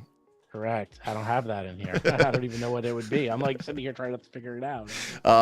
Yeah, I mean, we'll have to make a Derek version where it's got all of my 13th age 4th edition types. So if oh, sorry, Tea Enthusiast, by the way, just left again, but for real. Room where the players' characters are concealed from each other is an alternative form of concealment. Harder to target each other for beneficial stuff. Oh, that's also fun as well. Okay, so we know that the creatures usually have around 26 to 27 AC, and the low is 24. So, I don't know, maybe 25. That is a low armor class at that level. 25 is pretty low. So, this creature, it does not want to be just, getting attacked. We also need to figure out this creature's fort ref and will. It's a lurker. So, this is where you kind of have to... High reflex. Yeah, I would think they would have a high reflex, right? Low fort. Yeah, I think high reflex, average will, low fort sounds good. That's a 19 reflex. Okay. High. And that'd be a 16 will and a 13 fort. Look at the spread difference on that, right? Yeah, that's literally low, medium, high. I know. I'm just saying, like it's crazy how much of a difference that can mean in Pathfinder 2. Like when people say target the right saves, Oh yeah, oh god, yeah, definitely. And then lastly, we have hit points. Now, again, remember, lurkers are supposed to be not really the most, tough beings in existence. Now, this guy's incorporeal. He's going to have resist 5 unless you have ghost touch. And so that can factor into the hit point calculation. But there's a part of me that says that because of the way Northern Reaches is based, remember, you're not building a camp.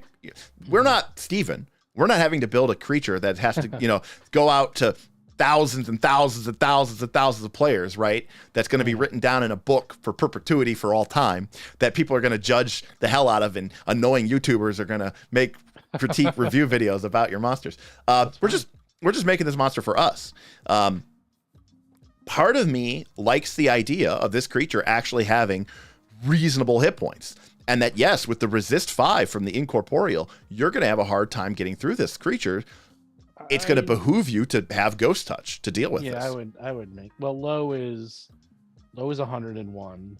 Modern is about 135, and high is like 170. So. All right. Well, we're not going to go that high. I know. I'm just saying, but that's the difference. So yeah, I mean, so 102.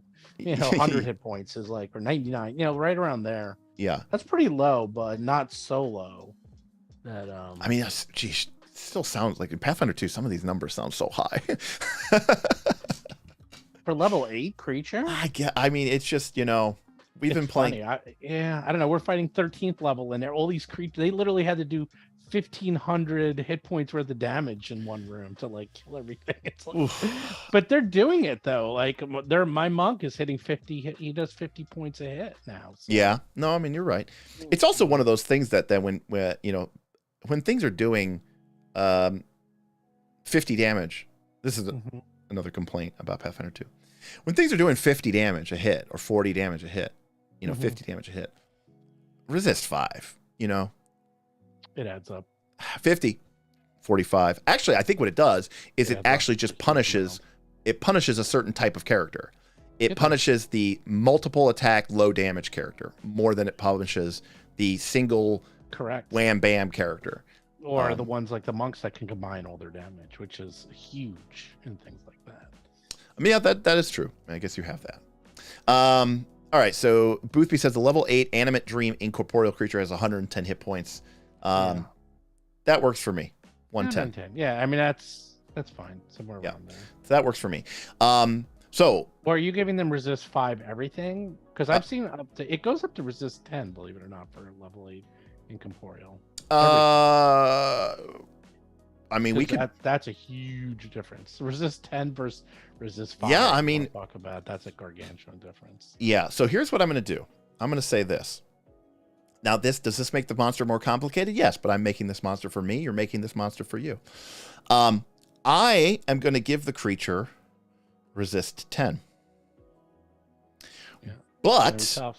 But if the creature is in bright illumination, and remember, darkness is going to be a theme here. We're going to have creatures that can create darkness. We're going to have hazards that can create darkness.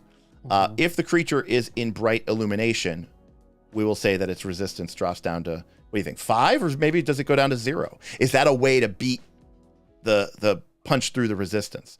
Yeah, I'm looking here like a ghost pirate captain, resist all damage 10, except force, ghost touch, positive. Right, the usual suspects, right? Usual suspects. What do you think, chat? What I would almost say get rid of all resistance, because then suddenly people are like, "Oh my god, I can use my light spell," or some garbage. Exactly, and that's what I wanted to do. No, I know you. I can tell. This is the it's the garbage cantrip. Is the win now button, which is fine. That's fun. Yeah. Yeah, exactly. It also kind of creates an interesting dynamic because, maybe the light spell is the garbage cantrip. And, now, see, Nin says probably not quite 0 to make players with Ghost Touch feel smart, maybe resist 2. Yeah, I don't even. Here's the thing, Nin. Like when I play, here, right? Ready, everybody? When I play Pathfinder 2 at home, when I'm not playing Foundry, I round everything to the nearest 10. I was gonna say, yeah. Okay, the difference between 0 and 2. Yeah, the difference. In fact, it's like it's the same reason why, like, in Backstabber is a weapon trait. I can't stand it. It's like, Steven was talking about his monk, who's not even 20th level, mind you, who's doing 50 damage a hit. It's like 51. It's like, okay, what are we doing here? So I think it's more satisfying, believe it or not, to just say 0. To say, look, you figured this creature out. But to the point I was making about Steven, remember, Derek doesn't build small rooms, okay? I don't know exactly what the dimensions of this room is going to be, but it's probably going to be something like, 60 feet by, 40 feet or something, right? It's going to be a big room. Good. If you're supposed to, I don't know if you were on that one. Oh, that was just me and Mark. Yeah, I did a whole thing about how everyone builds rooms wrong. Just everyone. Yeah. I personally believe that you need them big. I believe that they make them way too small. And I actually think that in Pathfinder 2, it's more important to cast, to make bigger rooms because people can move really fast. No, you want big rooms. Yep. Yeah. Big rooms. Not too big, as when we fought in a 500 by 1,000-foot Coliseum. Too big. Yeah. Found down. That's probably too big. Now, Abuelo is mentioning that light is 60-foot radius at that level, but you're forgetting, Abuelo, is that this room is likely going to have some sort of magical darkness effect. And so then the person casting light is actually going to have to be making counteract checks to try to overpower the effect of this darkness effect in order to sort of break through. And especially when it's greater dark. Exactly, and it's going to be. And like now I'm having this thematic moment, right, where so what I'm envisioning, okay, now you guys have got the juices going. I'm envisioning that we add to this encounter, right? Remember we had before, and if you want to know why I don't, so this is full disclosure. This is why I like no prep games. Okay, like Dungeon World or Blades in the Dark, because in those games there really aren't stats for monsters. There really aren't hit points. They're just you don't even have DCs. You just sit down, you play, you just play off the cuff. It's great. Because when I do play a game, now it's hard to play a no prep Pathfinder 2. I'll admit that. Like I would never say, I think that's really risky. Even flipping to I've got my great bestiary. Unless you've done your homework and you've studied up that, it's easy to make mistakes. I know that if I just at higher level, I mean, a great example of this was on air in front of everybody, God and everybody, I used a frost worm. And I literally forgot about 2 of its major abilities during the course of the combat encounter, including the fact that it blew up. That's when it dies. Hard. And so what was I saying? Oh, right. So I when I play a prep based game, I tend to I really think about it. I think about it like I'm some sort of video game designer, right? I really want this to be an enjoyable well, I say video game designer in the sense that like I want this encounter to inspire and create a series of tactical challenges that the party's going to have to overcome, and they're going to have a fun time doing it.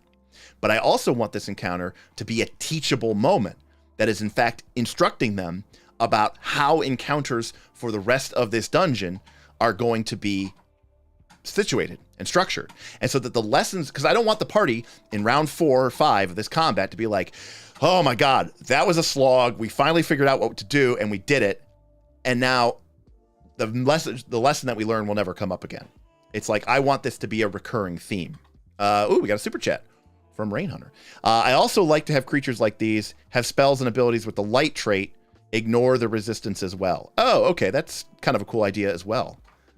What spells have the light trait? Sunburst, maybe? Or Sunbeam? I don't know if they're even high enough level to cast that, but I do like that idea. And by the way, I know you can't do this when you're printing a monster, but like if I wrote this monster and Rain Hunter hadn't just sent that, and I said, okay, this creature has resistance 10, but if you can bring it within the aura of a bright illumination, its resistance drops to 0. If somebody hit this thing with a spell like Sunbeam, I would totally be like, oh yeah, that totally punches through the creature's resistance. I mean, I don't have that written down, but of course it does. So what I was saying before is we have this soldier, we have this artillery, we have this lurker, we have this lurker. I want to add probably to like the center of the room. I'm going to add a hazard. And what this hazard is going to do is each round, it is going to be an expanding globe of greater darkness. All right. That just keeps expanding outward and outward and outward and outward. And eventually, at the beginning of the fight, it's just this little island of darkness. But at each round, it's going to become a bigger and bigger area of darkness, increasing the chances the players are going to have to fight in darkness, giving the lurkers or giving the shade creatures a better chance of hiding in the darkness. And this is something that the party does not have to deal with.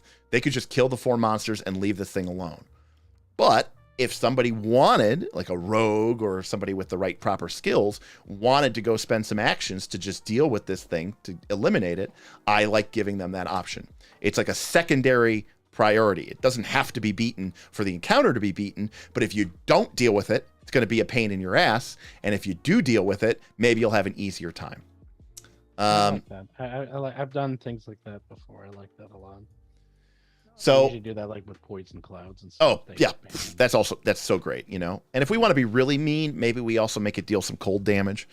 No, that's actually that's actually not bad. Like a frozen sphere of darkness, you know. And what's cool is like if you're playing this on a home and you've got your Chesic maps and your dry erase markers, or if you're playing it on Foundries, you just stick an aura object in Foundry on that hazard, and each round you just bump up the radius by 10 feet, and it just expands. It's like a really bad bless.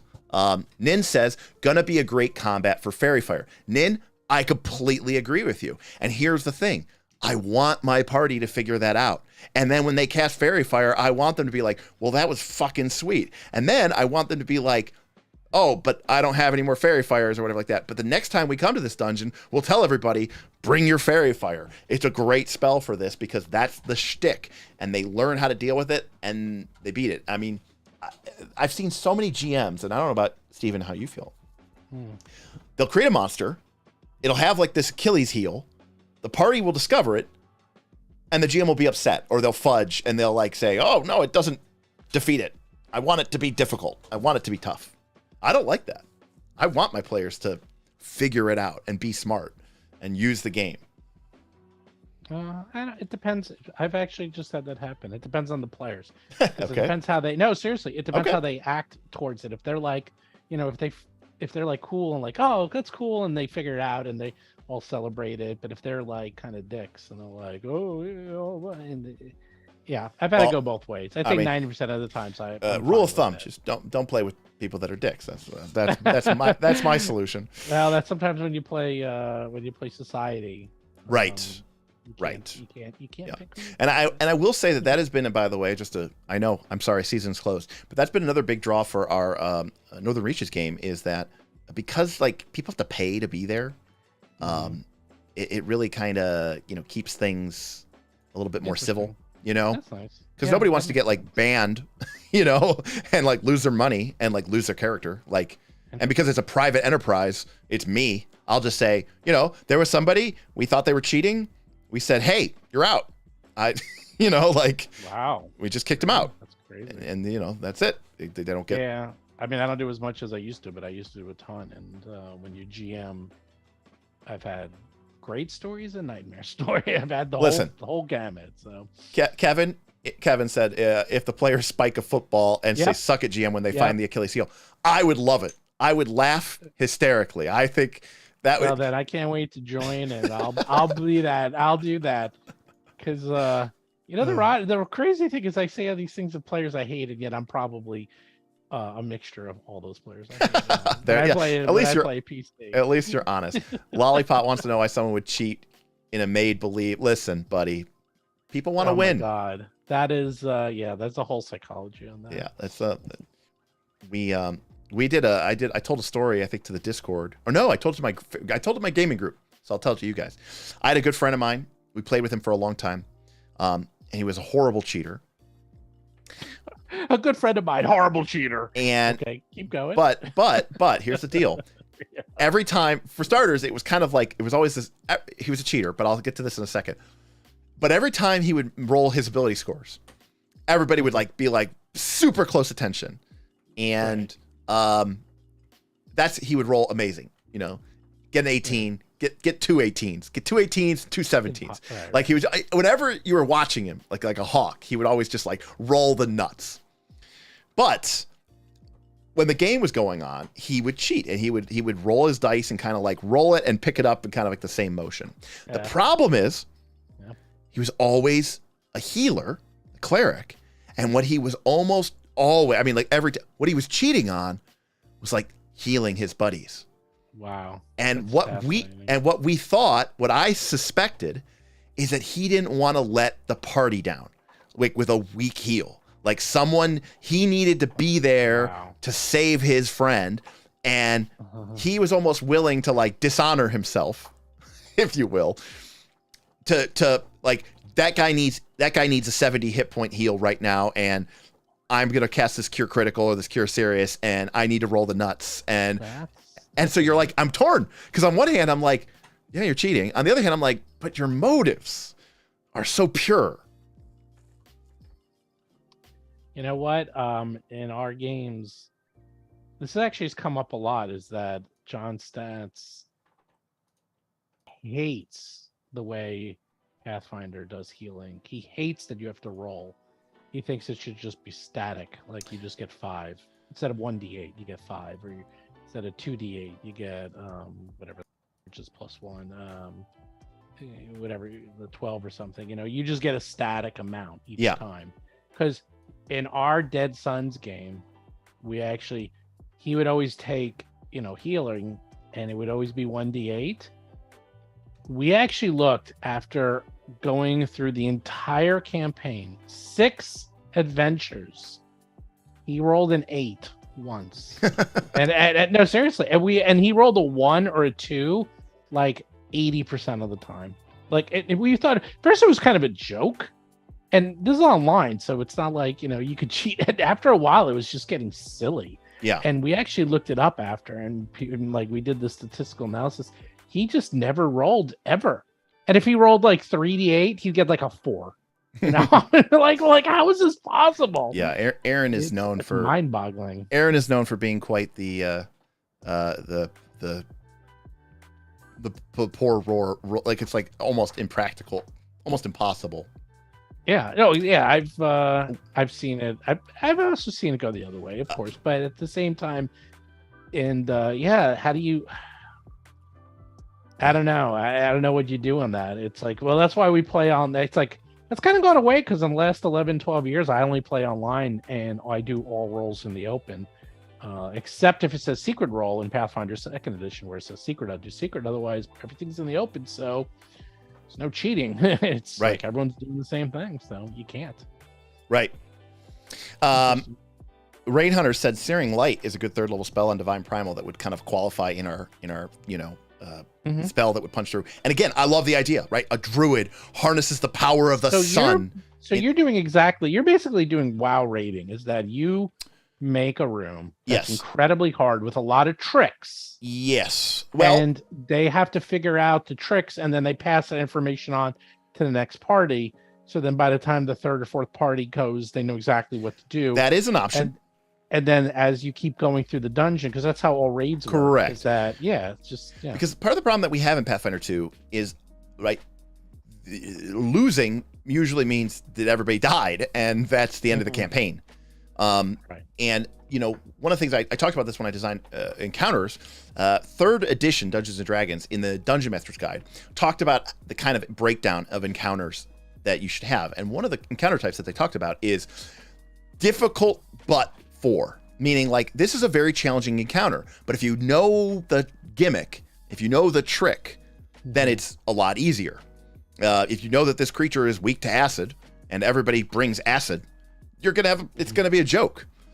I like that. And so for the really awesome, highly versatile, utility belt Batman type characters that Pathfinder 2 have, they might encounter this the very first time and be able to adapt quickly, figure out what's going on, and still come out a winner. But in the event that they suffer some pretty gnarly setbacks, the next time they come, up to and including death, up to and including a TPK, because in our game, everybody gets lives, you can come back, you can do it again. Or another group of PCs can come back. But the next time they come back, if the PCs are better equipped, then they can, deal with that. Yeah, I would definitely I like all those concepts of the expanding darkness that even does damage. Yeah. So I really like that. So one thing too that this is another Derekism. I want to have an ability that all shades have, whether it's a lurker shade, or a controller shade, or a skirmisher shade, or an artillery shade. I want all shades to have the same power.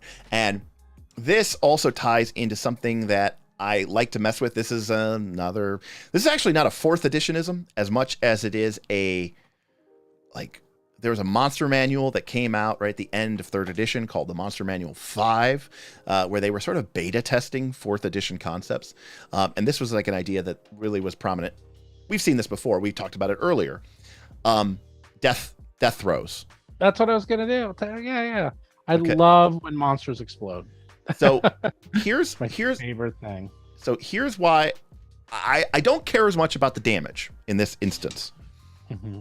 What I want this death throw to be, this is what I'm envisioning. I'm going to put this out here. Chat, Steven, you beat it up. You tell me what it is.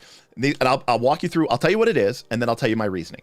So I'm envisioning that when this creature dies, there is a 10-foot point blank burst. I don't remember what the Pathfinder 2 terminology for that is.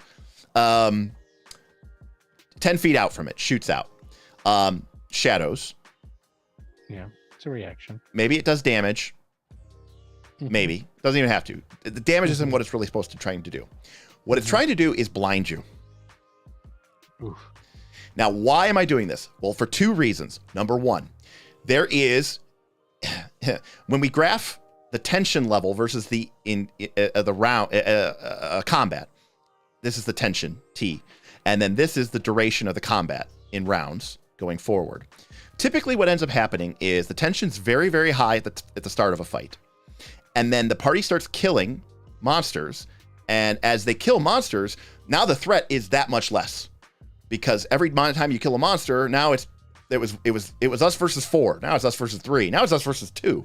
And the tension just, plummets. So one of the things that I like to do, now giving creatures blinding abilities would be great, but it would make the tension too high too early, because that would be really powerful. So instead what we do is when the party kills a monster, which would ordinarily make the fight much easier, that's when we bring in this blinding ability. Because now maybe 1 or 2 characters are blind for a round or something like that, which does 2 things. Number 1, it's going to make all the rest of the lurkers in this combat really powerful. Because remember, like we said, their lurker ability to do a bunch of damage is probably going to be based on how well you can see them. If you're blind, everything's hidden to you. And the way I'm envisioning it is that this creature is going to do a lot of bonus damage based on whether it is hidden to you, concealed to you, or visible.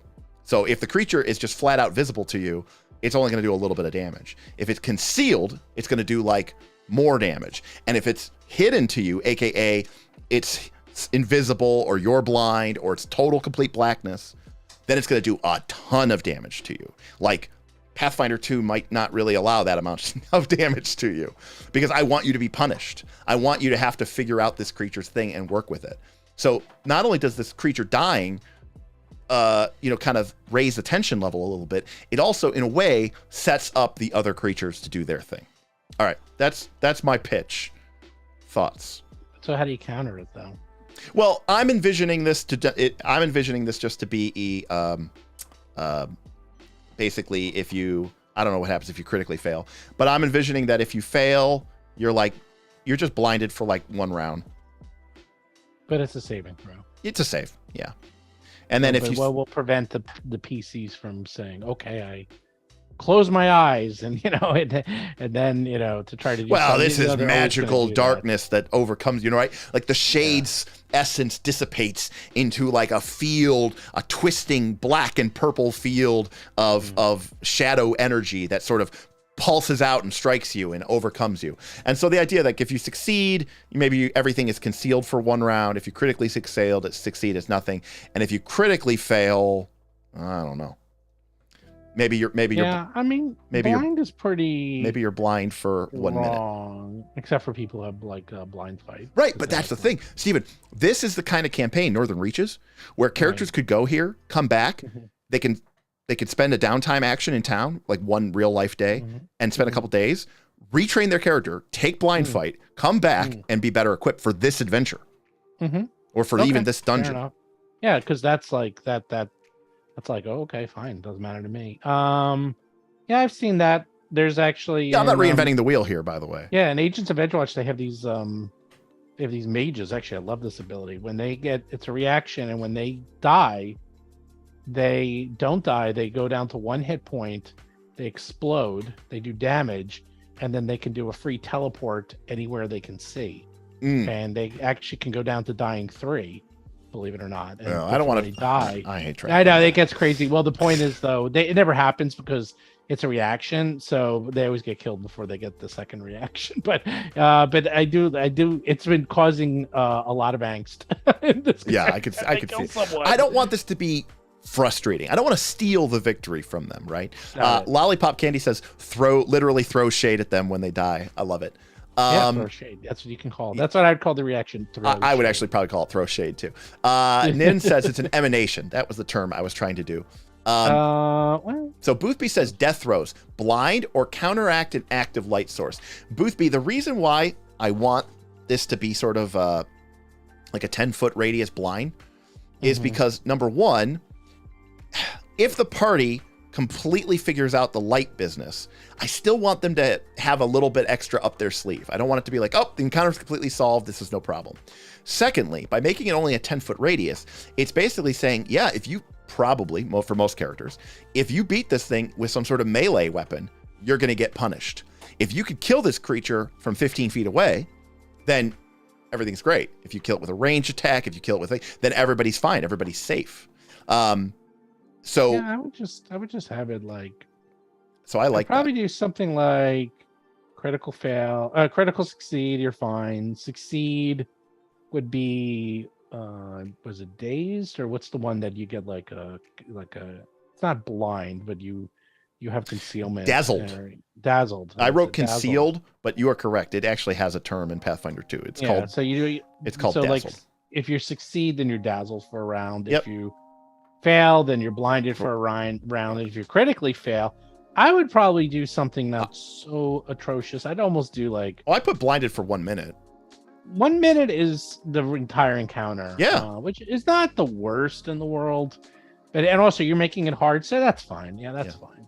Also, I should point out that these creatures are going to be level 8. That's below the party's level. Yeah, which means that the effect level is going to be, 8.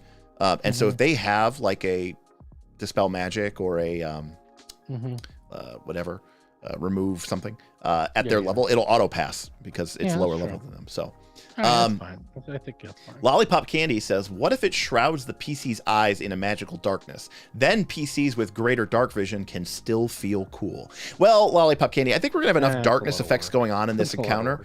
I think they're already going to feel really cool that they can see through the darkness. I do like Rain Hunter's suggestion. This is a very Foundry-esque suggestion. He says, what if it just drops a 15 to 20 foot emanation of magical darkness at the spot where it dies? Like you literally, draw out a 15-foot globe of darkness onto the battlefield. I like that idea. I just feel like it's going to get a little bit messy because remember, Rain Hunter, by the way, Rain Hunter, I think that idea is actually really, really, really cool and I kind of love it, but I don't want to redo too much of the work that we've done. And remember, I talked about how we kind of wanted to add this maybe hazard in the center of the room that's going to have this expanding globe of darkness. And like now we're dealing other globes of darkness. It's just going to become a little bit too fiddly for me to want to track or deal with. So I think that we kind of leave it like that. Do a weaker version on Bloodied. Brutus, so one of my things about this is, what role do I see this creature being in this combat? It's not a minion per se, but it's not the main attraction. I don't really want it to have too many abilities. As a rule of thumb, everything's going to have one ability because it's of its like ancestry or its background. But then I really only want it to have like 2, maybe at most 2 other things that it can do. And one of those is probably going to be tied to its role, which we know is Lurker. So I wanted to give it some sort of ability to lurk. Something lurky-esque. I don't know how to describe that any other way. But I will say this. One of the other ability I want to give it, I don't know what to call it. We can come up with creative names later. But we'll call it Dark, I don't know, Dark Strike. And so the idea for me here is if the creature is hidden to you, and that could be from a lot of different ways, right? That a creature could be hidden from you. You could be blind. It could be invisible. It could be completely darkness. It could have successfully made a sneak hide check. If the creature is hidden to you, I want it to do like a ton of damage. If the creature is just concealed to you, I want it to do good damage. And if the creature is 100% visible to you, like normal, visible, I want it to do meh damage. The idea, again, being that if the party can win the battle for the light, they will have really neutered this creature. And while Pathfinder 2 is ultimately still about reducing hit points to 0, I can say safely that if you fight this encounter and everybody ends up in darkness, you're probably going to die, or at least going to suffer casualties. But if you can win this light battle, then I think you're going to be in a better situation. What is extreme damage for a level 8 creature? Extreme damage? Yeah, extreme. Give me a sec. Damage is...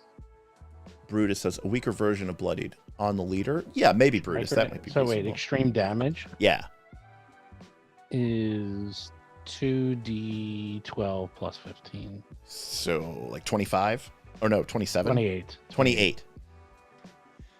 All right. And I want bonus of plus 22. Yeah. That's extreme attack bonus? Yes. All right. Well, I don't want the creature to have an extreme attack bonus. I think it should have a good attack bonus, like a high attack bonus. So what's high is 20. Okay, so we're going to have, this is going to be plus 20 to hit. And we said that it did 28. 28's extreme. I want to do 35. Oh my god. It goes from 15 to 28, by the way. 15's low. All right. Extreme is 28, so you're going... Okay, how about this? What's the extreme? Mega extreme. What's the extreme of a creature a level higher? So level 9. Okay. That is 30. That is 30. Okay, let's go with 30. So that's a lot of damage. Now remember, too, this creature's, if it's doing this, it's hidden to you, which means you're flat-footed, so your AC's down, and it has a plus 20 to attack. So, like, what's this? If you're a level 9 PC, you have a baseline of 19 armor class. You're still probably trained, so you're 21. You have potency, 22. And if you have 5 from your dex and armor, your AC is probably like 27, give or take. And so this creature's already hitting you on a 7. And now if you're flat-footed because it's hidden to you, it's hitting you on a 5, which means it's critting you on a 15 plus. And that means it's going to be doing a good amount of 60 damage. Satir says, add a couple of D6s on that extreme damage for hidden. Well, that's the thing, Satir. I'm just writing the average damage because that's the number I want to get to.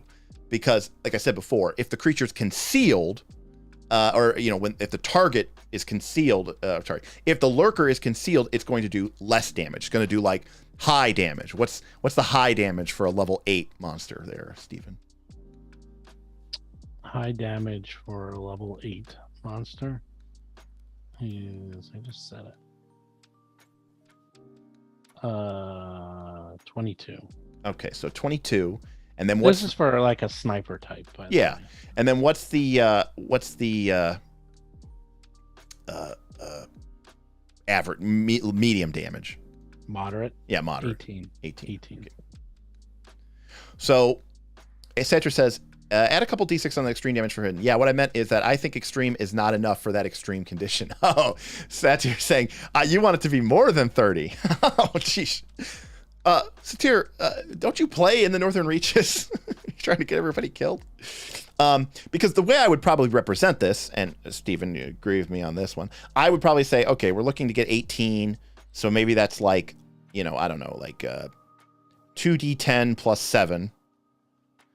And then maybe if you're concealed, we add 2d6. And then if you're hidden, we need to make up 12, which is, we'll make it 46. There we go. So it's actually more like 14. Something like that. Not anymore. The baby's sick all the time. Coming back for season 2. All right. Well, how about that, Satir? So if we use 2d10 plus 7, the average of that is 18. But the average of 46 is 14. So that would make our average damage now 32 for our hidden. And so it's like a sneak attack, and then it's like a super sneak attack. But what's interesting about this sneak attack is it doesn't actually matter if the creature's flat-footed. What matters is the creature concealed or is the creature hidden to you? So this is sort of shifting the dynamic of how this thing attacks. So ideally, this creature wants to be hidden or concealed. And it really wants to be hidden because, remember, it's got a low armor class and relatively low hit points.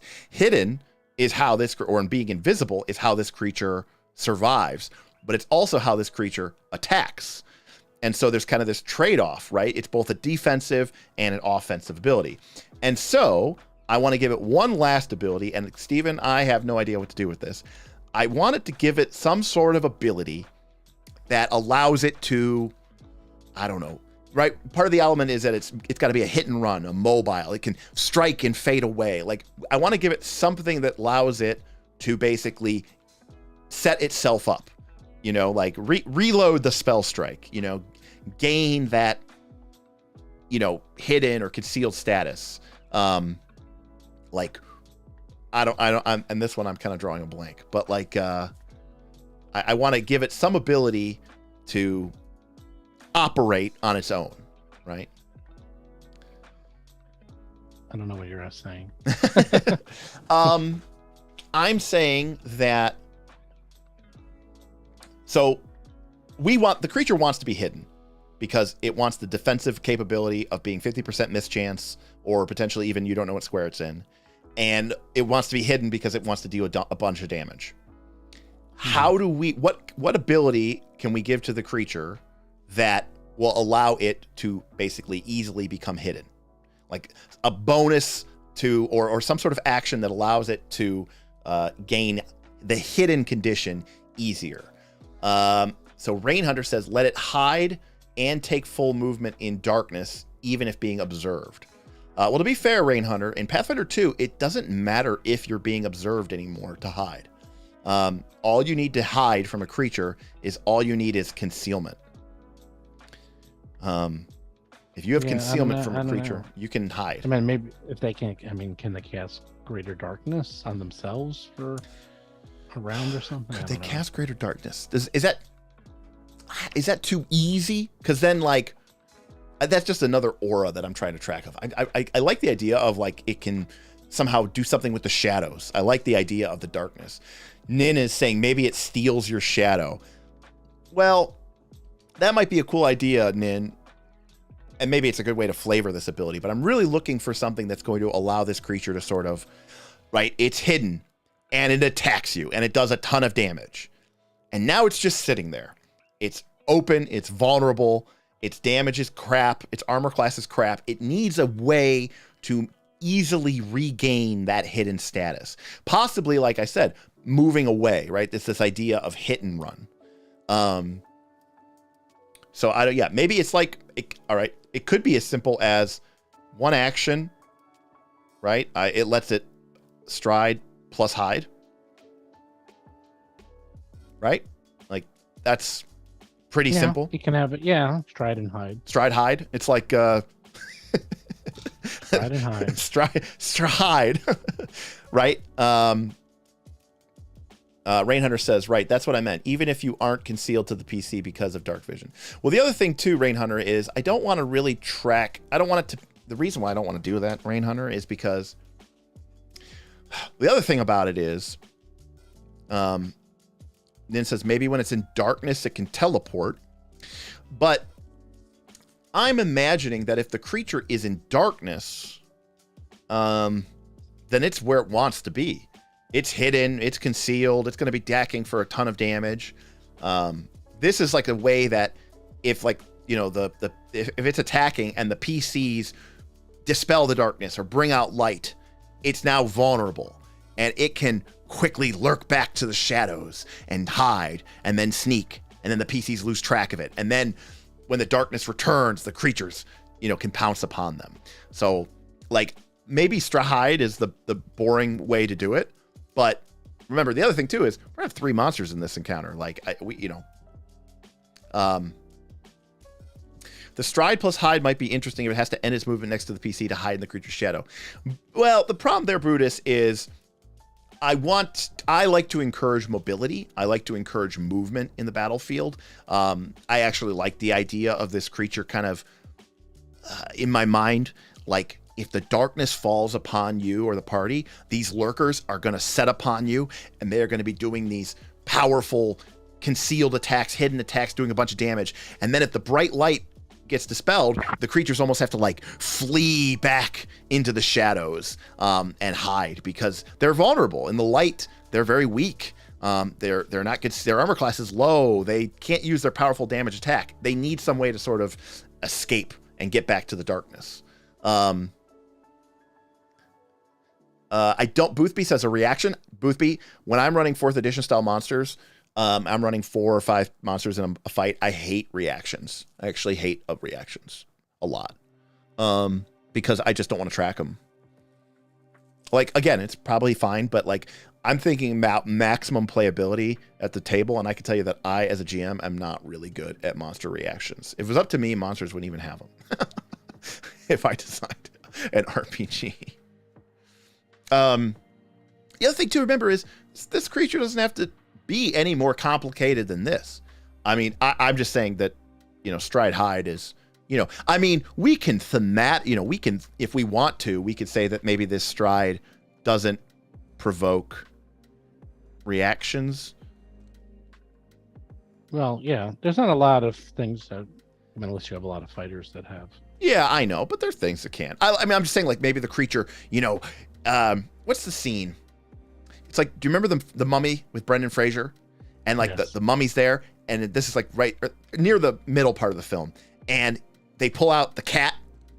Yes. And the cat hisses in the mummy's part. And it hisses, and then the guy screams. He turns into the dust, the sand, and then he, like, flees away. Like, the cat is like bright light. It's like these creatures, the bright light, it's like cockroaches. They scatter, you know? And so, like, when the light comes, they shimmer, and they, like, you know, kind of almost become, you know, they look like Death Eaters or Voldemort when they're teleporting, those kind of swirling cloaks, or I should say, now in teleporting, when they're disapparating. And they become this kind of wonky, spinning thing. I don't know. By the way, R.I.P. Rubius Hagrid. For, I forgot the actor's name. Just died. Harry Potter. Yeah. Jesus, who was this? I feel horrible now. Sorry, buddy. He played Valentino in the Pierce Brosnan Goldeneye films. Robbie Coltrane. Robbie Coltrane. R.I.P. Robbie Coltrane. By the way, I apologize for taking us late here. I'm just kind of rhapsodizing. Still doing one monster. I know. Well, listen. Well, it's slower because, I'm doing it with a group and I'm answering questions and all this other stuff. But I at least want to get one monster locked in. All right. Well, I think that there's some interesting ideas here. But again, I want this play pattern to be something that my players understand. And I want them to be able to sort of reliably, account on this. You know what? And maybe to the point where you say not a lot of people even have reactions. Maybe this does provoke reactions. Maybe that's a great way to protect yourself from this creature. You go, hey, when we bring in the light, the first thing they do is they stride away and hide. And it's really annoying.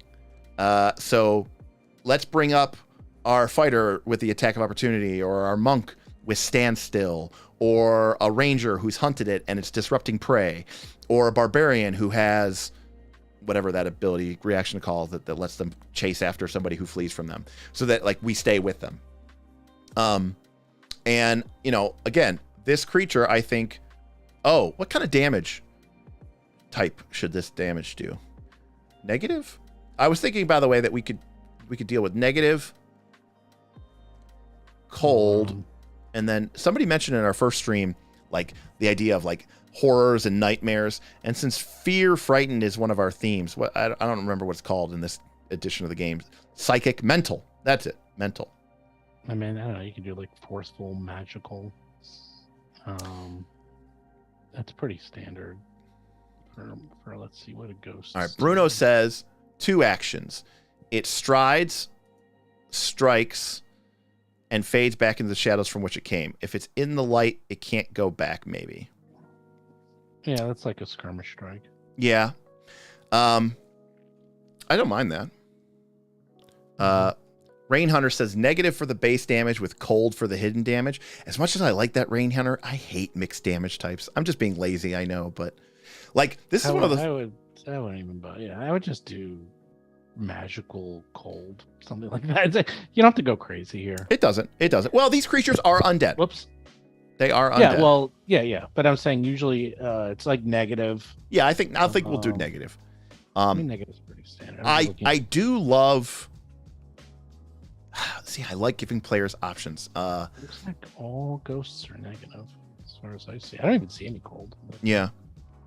Looking even higher level. But remember, that's part of the theme of this. This is this cold, negative type thing. I don't mind that idea, Rain Hunter. Actually, I'm trying to think of that thematically, though. Actually, you know what? I like this better. How about this? It does negative damage. But remember, it does the bonus damage when you're in the shadows. How about if the bonus damage is mental? Is it scary? Yeah, it's scary. I don't know. I like it. It's that's fine. That's fine. It's cool. It's feeding on your fear, Steven. Yeah, that's cool. That's actually that makes sense. I like that. It's ooh, okay. Scary. It's scary. Scared so you mentally. We'll have more fun with this when we get to the fear tower. But okay, so by the way, Bruno said 2 actions. It strides, strikes, and fades back into the shadows. The only thing I don't like about that, Bruno, is it doesn't have any. To me, it doesn't have a lot of counterplay. It doesn't have a lot of counterplay. If you give the creature an ability that lets it just literally just do the thing on repeat, there's no way for the party to really mess with that. I don't want the creature to be able to just easily just pop in and attack and then go back to complete hiding. It's like, what are we supposed to do about that, Derek? Like, okay, it's really good at doing that, and we're just fucked, I guess. You're like, no, like I want there to be some counterplay to it. I don't think that's a bad action per se. I think that would be better for like a legitimate skirmishing type creature that doesn't necessarily hide and become incorporeal, like a creature that's this sort of nimble harrier that can, like, you know, strike and get out, or, you know, strike and step, or something like that. That's a little bit easier to deal with or handle. Nin says phantasmal killer vibes. Nin, I have an idea for probably for the fear spire of creatures that are lower level. So the party gets their incapacitation bonus that just can phantasmal killer at will. And just constantly are throwing phantasmal killers at people. And obviously it's incapacitation, so they're only going to fail on a nat 1, and then they have to fail the next save or die. I just think that'll be terrifying, and I just love the idea of it. I love the meta idea of the creatures being, the players being scared as well. All right, so we've got, what do we got? We have an AC, what did we say it was? All right, so we've got an AC 20 creature with hit points of 110, fort of plus 13, reflex plus 19, will of plus 16. It's incorporeal with all the stuff that goes with that. It has resist 10, which goes to 0 in bright light, which I like. It has this death throws. Is that technically a reaction? Is that how that works in Pathfinder, Steven? What was the question? Death throws? Yeah, when someone dies, is that a free action or is that a reaction? When someone dies, it's a reaction. Right. So if a creature has death throws but it has attack of opportunity, if it took the attack of opportunity and it dies, it can't blow up? No, because the reaction goes off. So the way you write it is, I actually have the exact wording. Give me a sec. All right, but it's got this, it has this throw shade ability. We can come up with a better name for it, but it has this throw shade. I find it. I know, monster. Rain Hunter says, I know we've passed this, but what if one of the brethren, has a flat check to avoid damage while in darkness? But if it's in darkness, Rain Hunter, isn't a flat check to avoid damage just the mischance?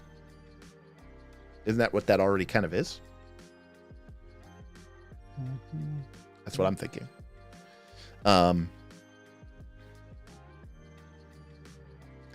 And then it has this Dark Strike, which lets it deal additional mental damage, 2d6 or 4d6, depending on whether the creature is hidden, or I should say concealed or hidden. And then it has the Stride Hide. Yeah, here it is. So you would do there's another one. It's called, basically you call whatever you want to call it. This one's Venom Explosion. So reaction, poison, trigger is the Venom Mage is reduced to 0 hit points. So you just have literally, they get reduced to 0 hit points. Then the effect is whatever you want it to be. Got it. Well, I guess it doesn't really matter. Well, the creature doesn't. It does matter in the sense that if they have other reactions, yeah, if they have attack of opportunity. Everybody has access to a reaction. Everybody can aid.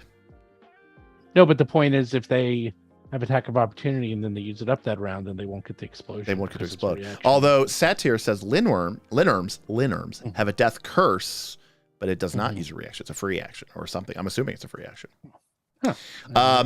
What Kevin says one of his players loves hideous laughter, never gets to use reactions as NPCs. Question: what should we do for speed on this guy? Linnorm. I'm trying to find that one with that. Speed is always 30, the minimum. Monsters always faster than PCs. I mean, I don't think this thing should be slow. I mean, 35. Is it flying? I don't want it to be flying. I know it's an incorporeal creatures, but not all, incorporeal creatures in Pathfinder 2 don't have to fly, right? They can like glide. Yeah, they don't have to fly. You don't Yeah. have to have them fly. Okay. They could just.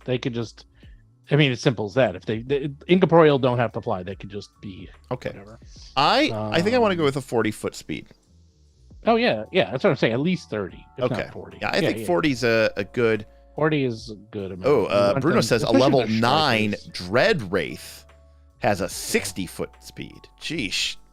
Oh, Pathfinder dude, there's things with 100-foot speed in here. Oh my God, Let's see. Yeah, I've seen things. I don't know this game at all. Zolgathor says maybe hover, give it the ability to ignore difficult terrain. I Right. think being Yeah. incorporeal means it automatically I think it automatically gets, ignores difficult terrain. But Zolgathor, I love that because, God, you guys are good. I love it. It's complicated, but I love it. It's the type of stuff that I love.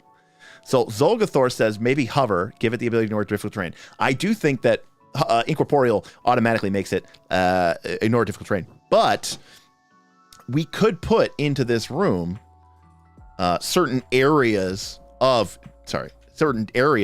difficult terrain to give the room a little bit more texture, and those might be areas that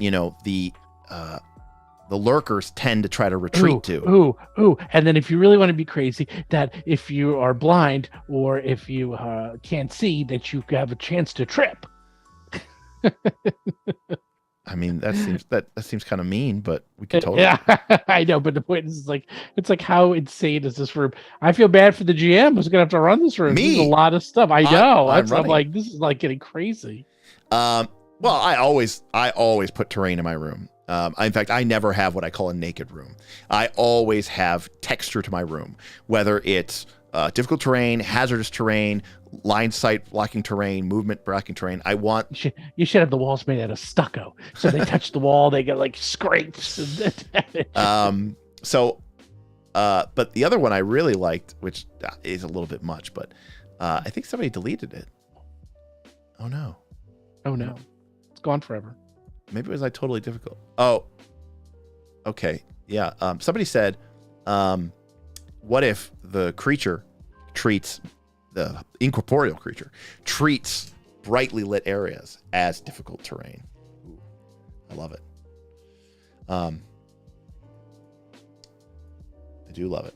I don't know if we'll incorporate that, but that's a really great question. Bruno says the bright light being difficult terrain is a cool idea, as it could have a higher base speed and feel more nimble. Yeah, I might work with that idea. So I think we're gonna probably put the speed then somewhere between 50 and 60, but I am gonna put a little note here for myself and say bright light equals DT, because I think that is kind of a cool idea. Radir says maybe moving towards light should be difficult terrain. Radir, I like that, but I don't like to do that. It's just too complicated in the game and tracking whether you're moving towards light or away from light. It's a cool idea, and I actually do like it. And like if this was like actually a video game, I would probably do something like that. But it's too much at certain points. One of the things I try to be really respectful of. I'm designing this monster for me to run. And so I will have an intimate knowledge of all of this creature's abilities.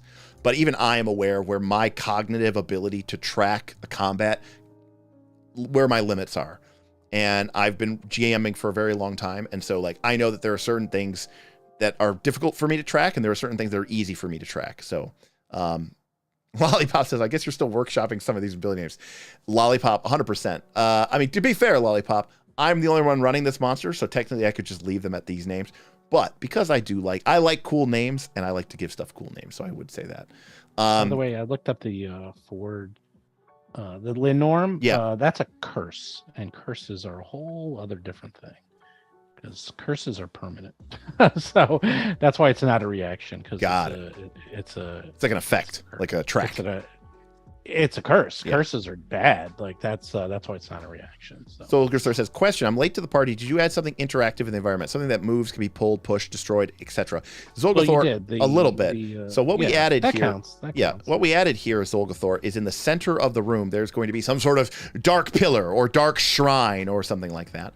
And each round, it is going to expand an emanation, an aura that will grow, like a bless spell, but it's evil darkness. And it's going to be greater darkness, and it's going to deal cold damage. And it's just going to keep expanding out throughout the room, making it very, very, very difficult if the party lets that globe of darkness expand unimpeded. And the way I'm envisioning it is a player could probably try to counteract the darkness, and if they succeed, the darkness goes away, but then the next round it starts to expand outward again. Or a character like a rogue or a wizard can get up close to it and make some thievery checks and make some arcana checks or arcane checks and try to, sabotage the magics, and then it'll be shut down for good. The group does not have. Let me ask you. Yeah, sure. Can you attack the darkness? Can you attack the darkness? Only if you have magic missile. Okay. I'm glad you got that. Oh, please! I could literally do that whole skit from memory. Do you know how many times I've heard that skit? Do you know who wrote that skit? Dead Ale Wife's Tower? No. Oh, Dan Harmon. Dan Harmon wrote that? Yes. Oh, wow. I know. Isn't that amazing? It's very Dan Harmon-esque. I cast a spell. All right, which spell? Magic missile. Okay, what are you attacking? What are you attacking? There's nothing here. I attacked the darkness. Okay. Hello. There's an elf here. You guys can talk now. You should put that in. That if they cast magic missile, it counters the darkness. Yes. Okay, Easter egg. It's in there.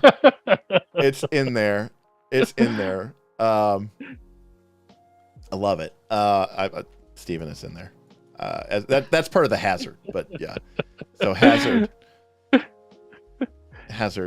magic missile equals attack the darkness. Equals counter the darkness. Magic missile. It may only work if somebody uses that exact phrase. If somebody uses the phrase, yes. I attack the darkness.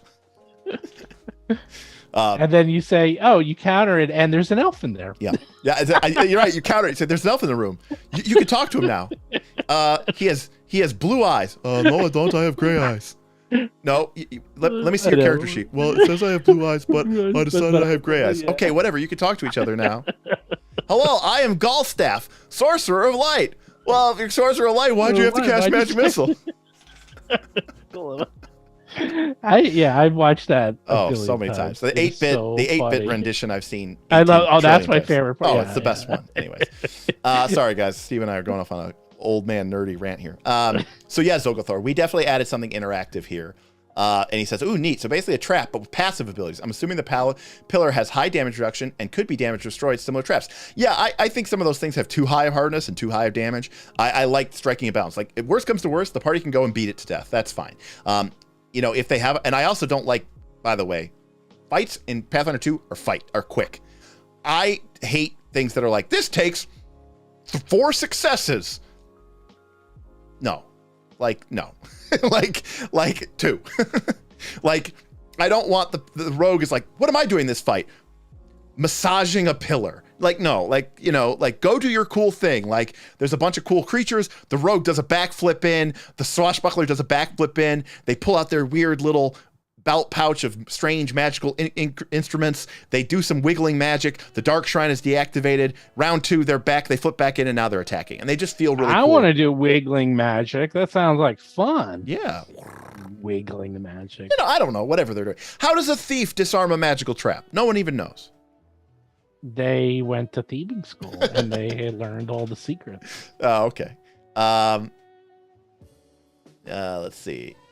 Sorry. Booth B. Anything in darkness will be difficult terrain for PCs. Light being difficult terrain for the shades is a neat symmetry.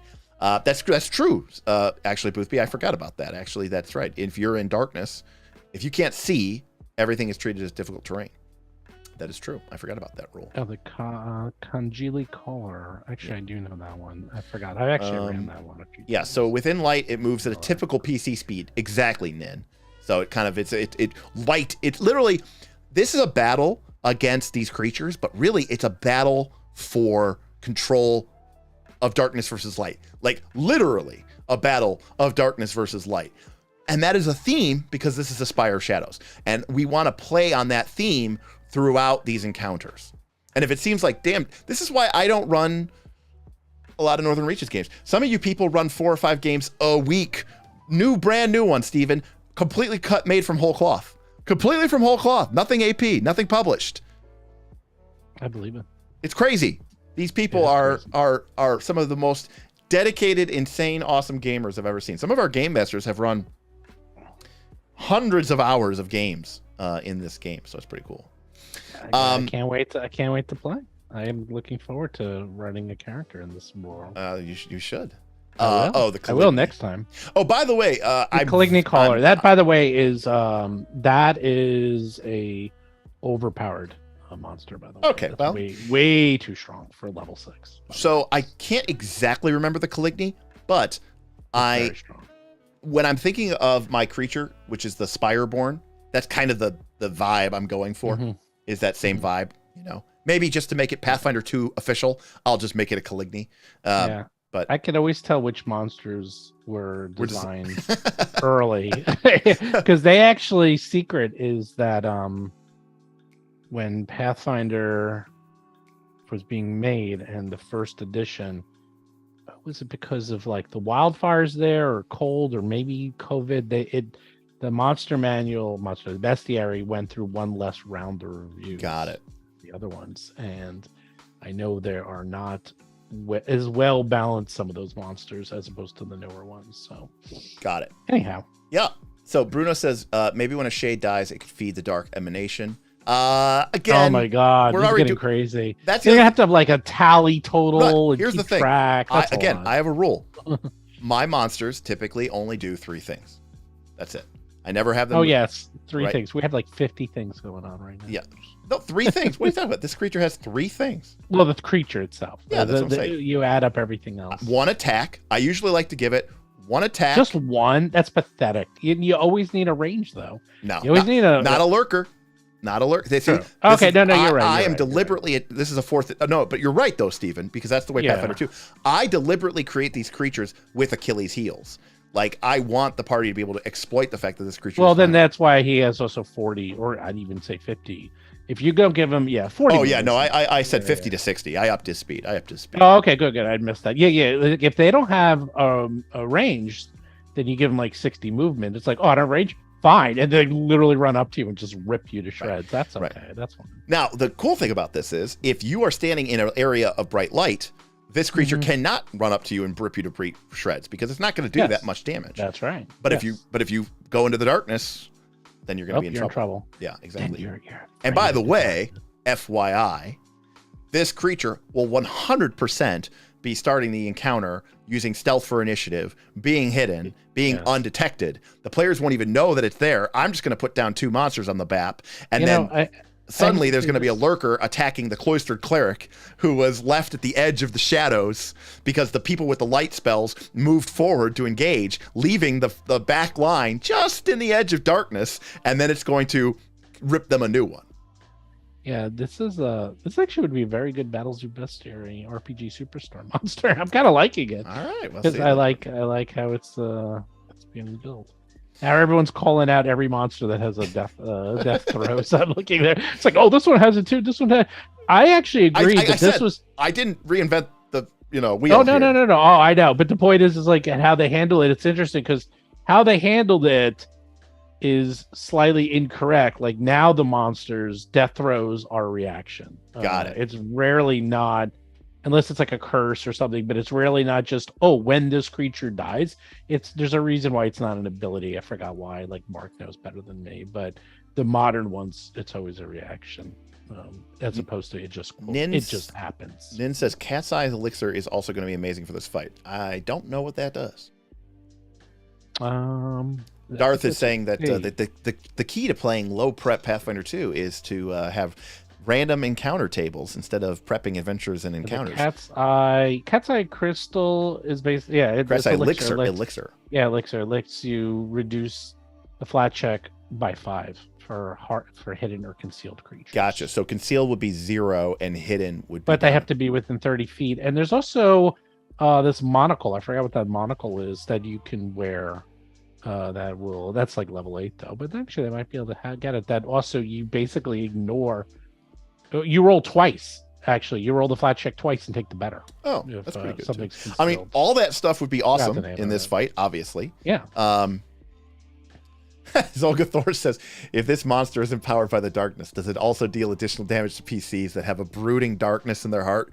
Absolutely. Anybody who's playing an edgy anti-hero. So if you're all right, if you're like, it's like if you're emo, Yes, then you they actually are your friend. They're like, oh, we totally get Lollipop says, I content. like those BZB creatures that come as a group with different roles. And Lollipop, if you remember, my favorite best, right? monster in BZB was, I think, the Platinum Winner, which was the that like hive insect mine thing.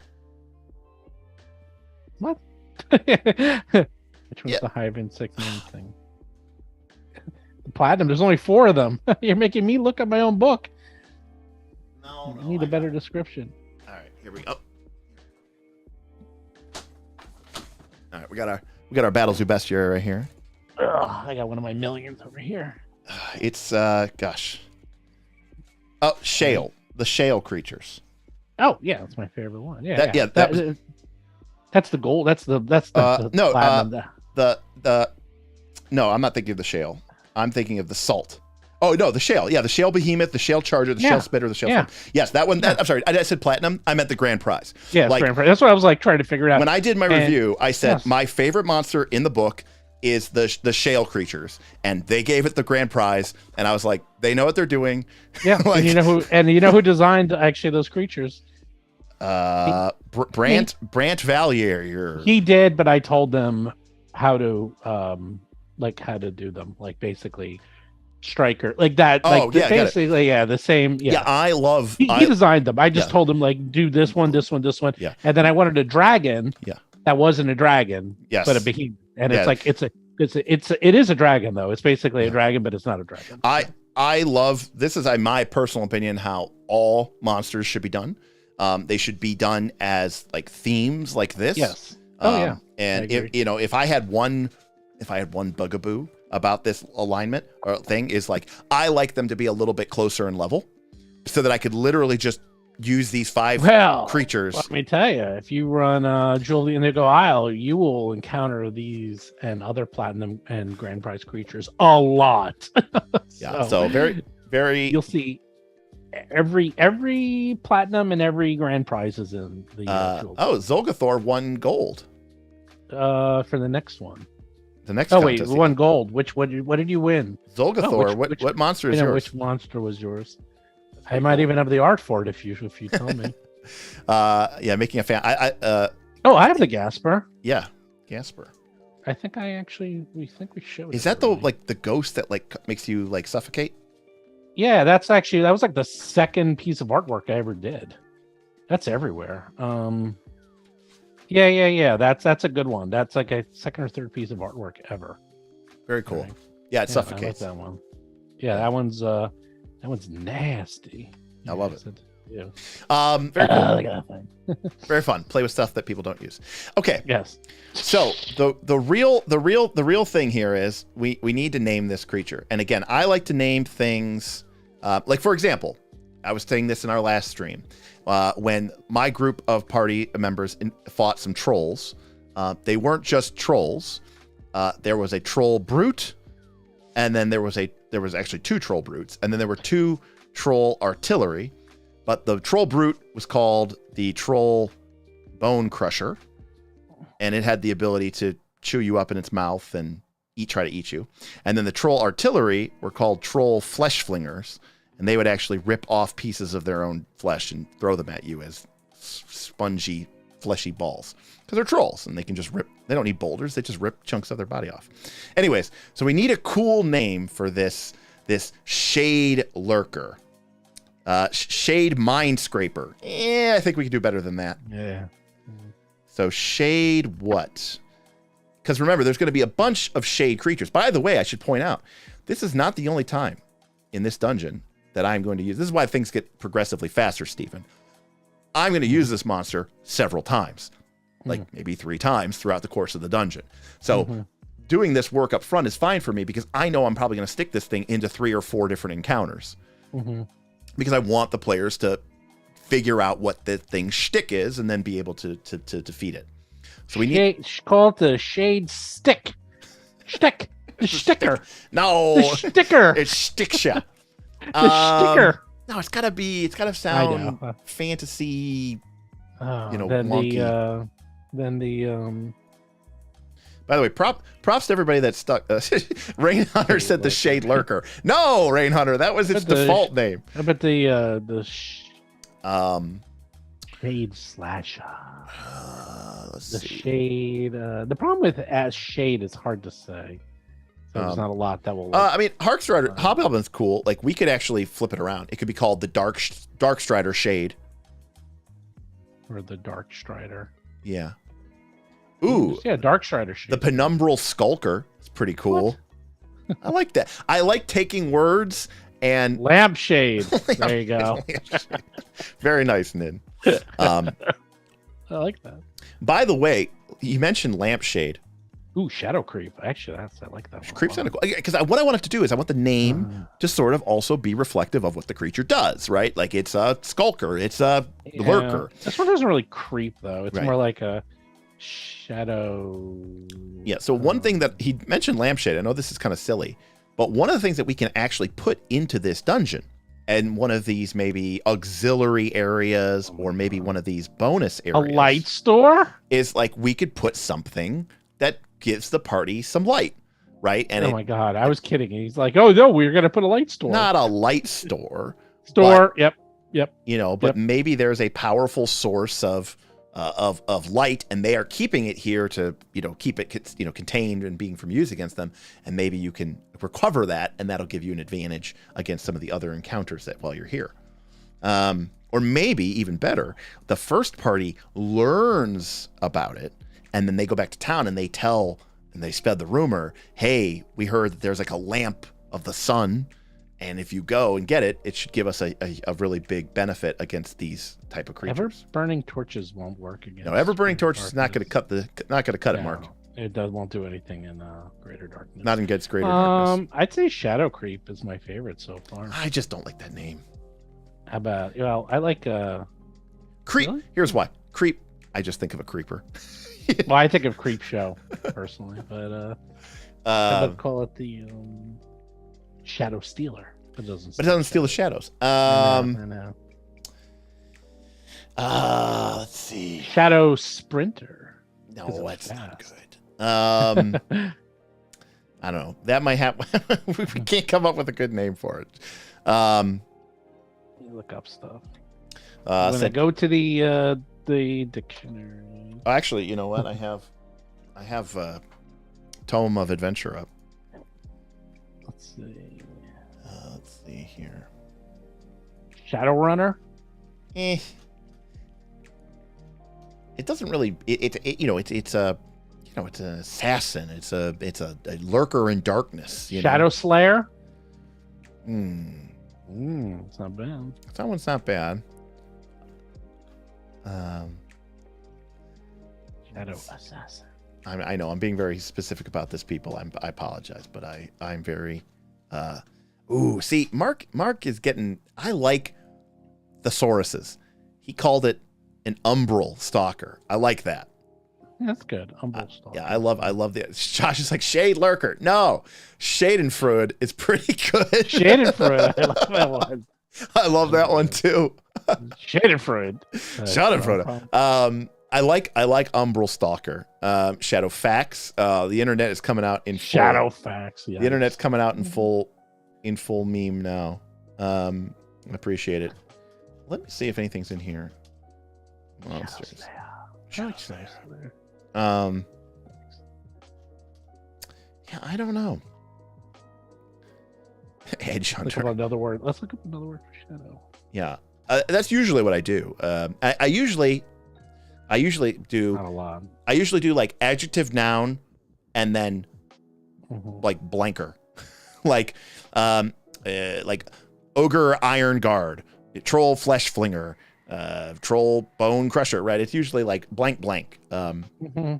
So like I like the idea of calling it a shade You know, That's how they name Zelda games. an Umbral Stalker. Yeah, you know what? Maybe that's why it's so. It's actually true. That's how they Maybe it I mean, that might be why it resonates. It. Well, a title I think is bad, Rain Hunter, because there's probably going to be like 6 or 7 of these things. A lot of works for shadow or shade. It's like. Oh, darkness works as well. Yeah.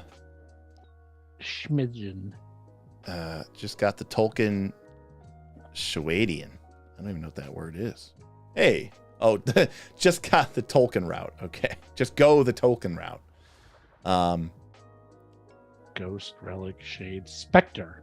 Oh, Spectre. I forgot. But the Spectre is a type of monster that could be confusing. Yeah, that's true. I kind of like Umbral Stalker. Yeah, just take it then. Yeah. Call it a day. Umbral Stalker. I like Umbral Stalker. Who came up with Umbral Stalker? That was really, that's the one that works for me the best. Dusk Dancer. Dusk Dancer's not bad either, but Umbral Stalker I was like a Tiny Dancer. Hold me closer, Shadow Dancer. Dusk Dancer. Deal your extra damage on the highway. That actually is pretty good.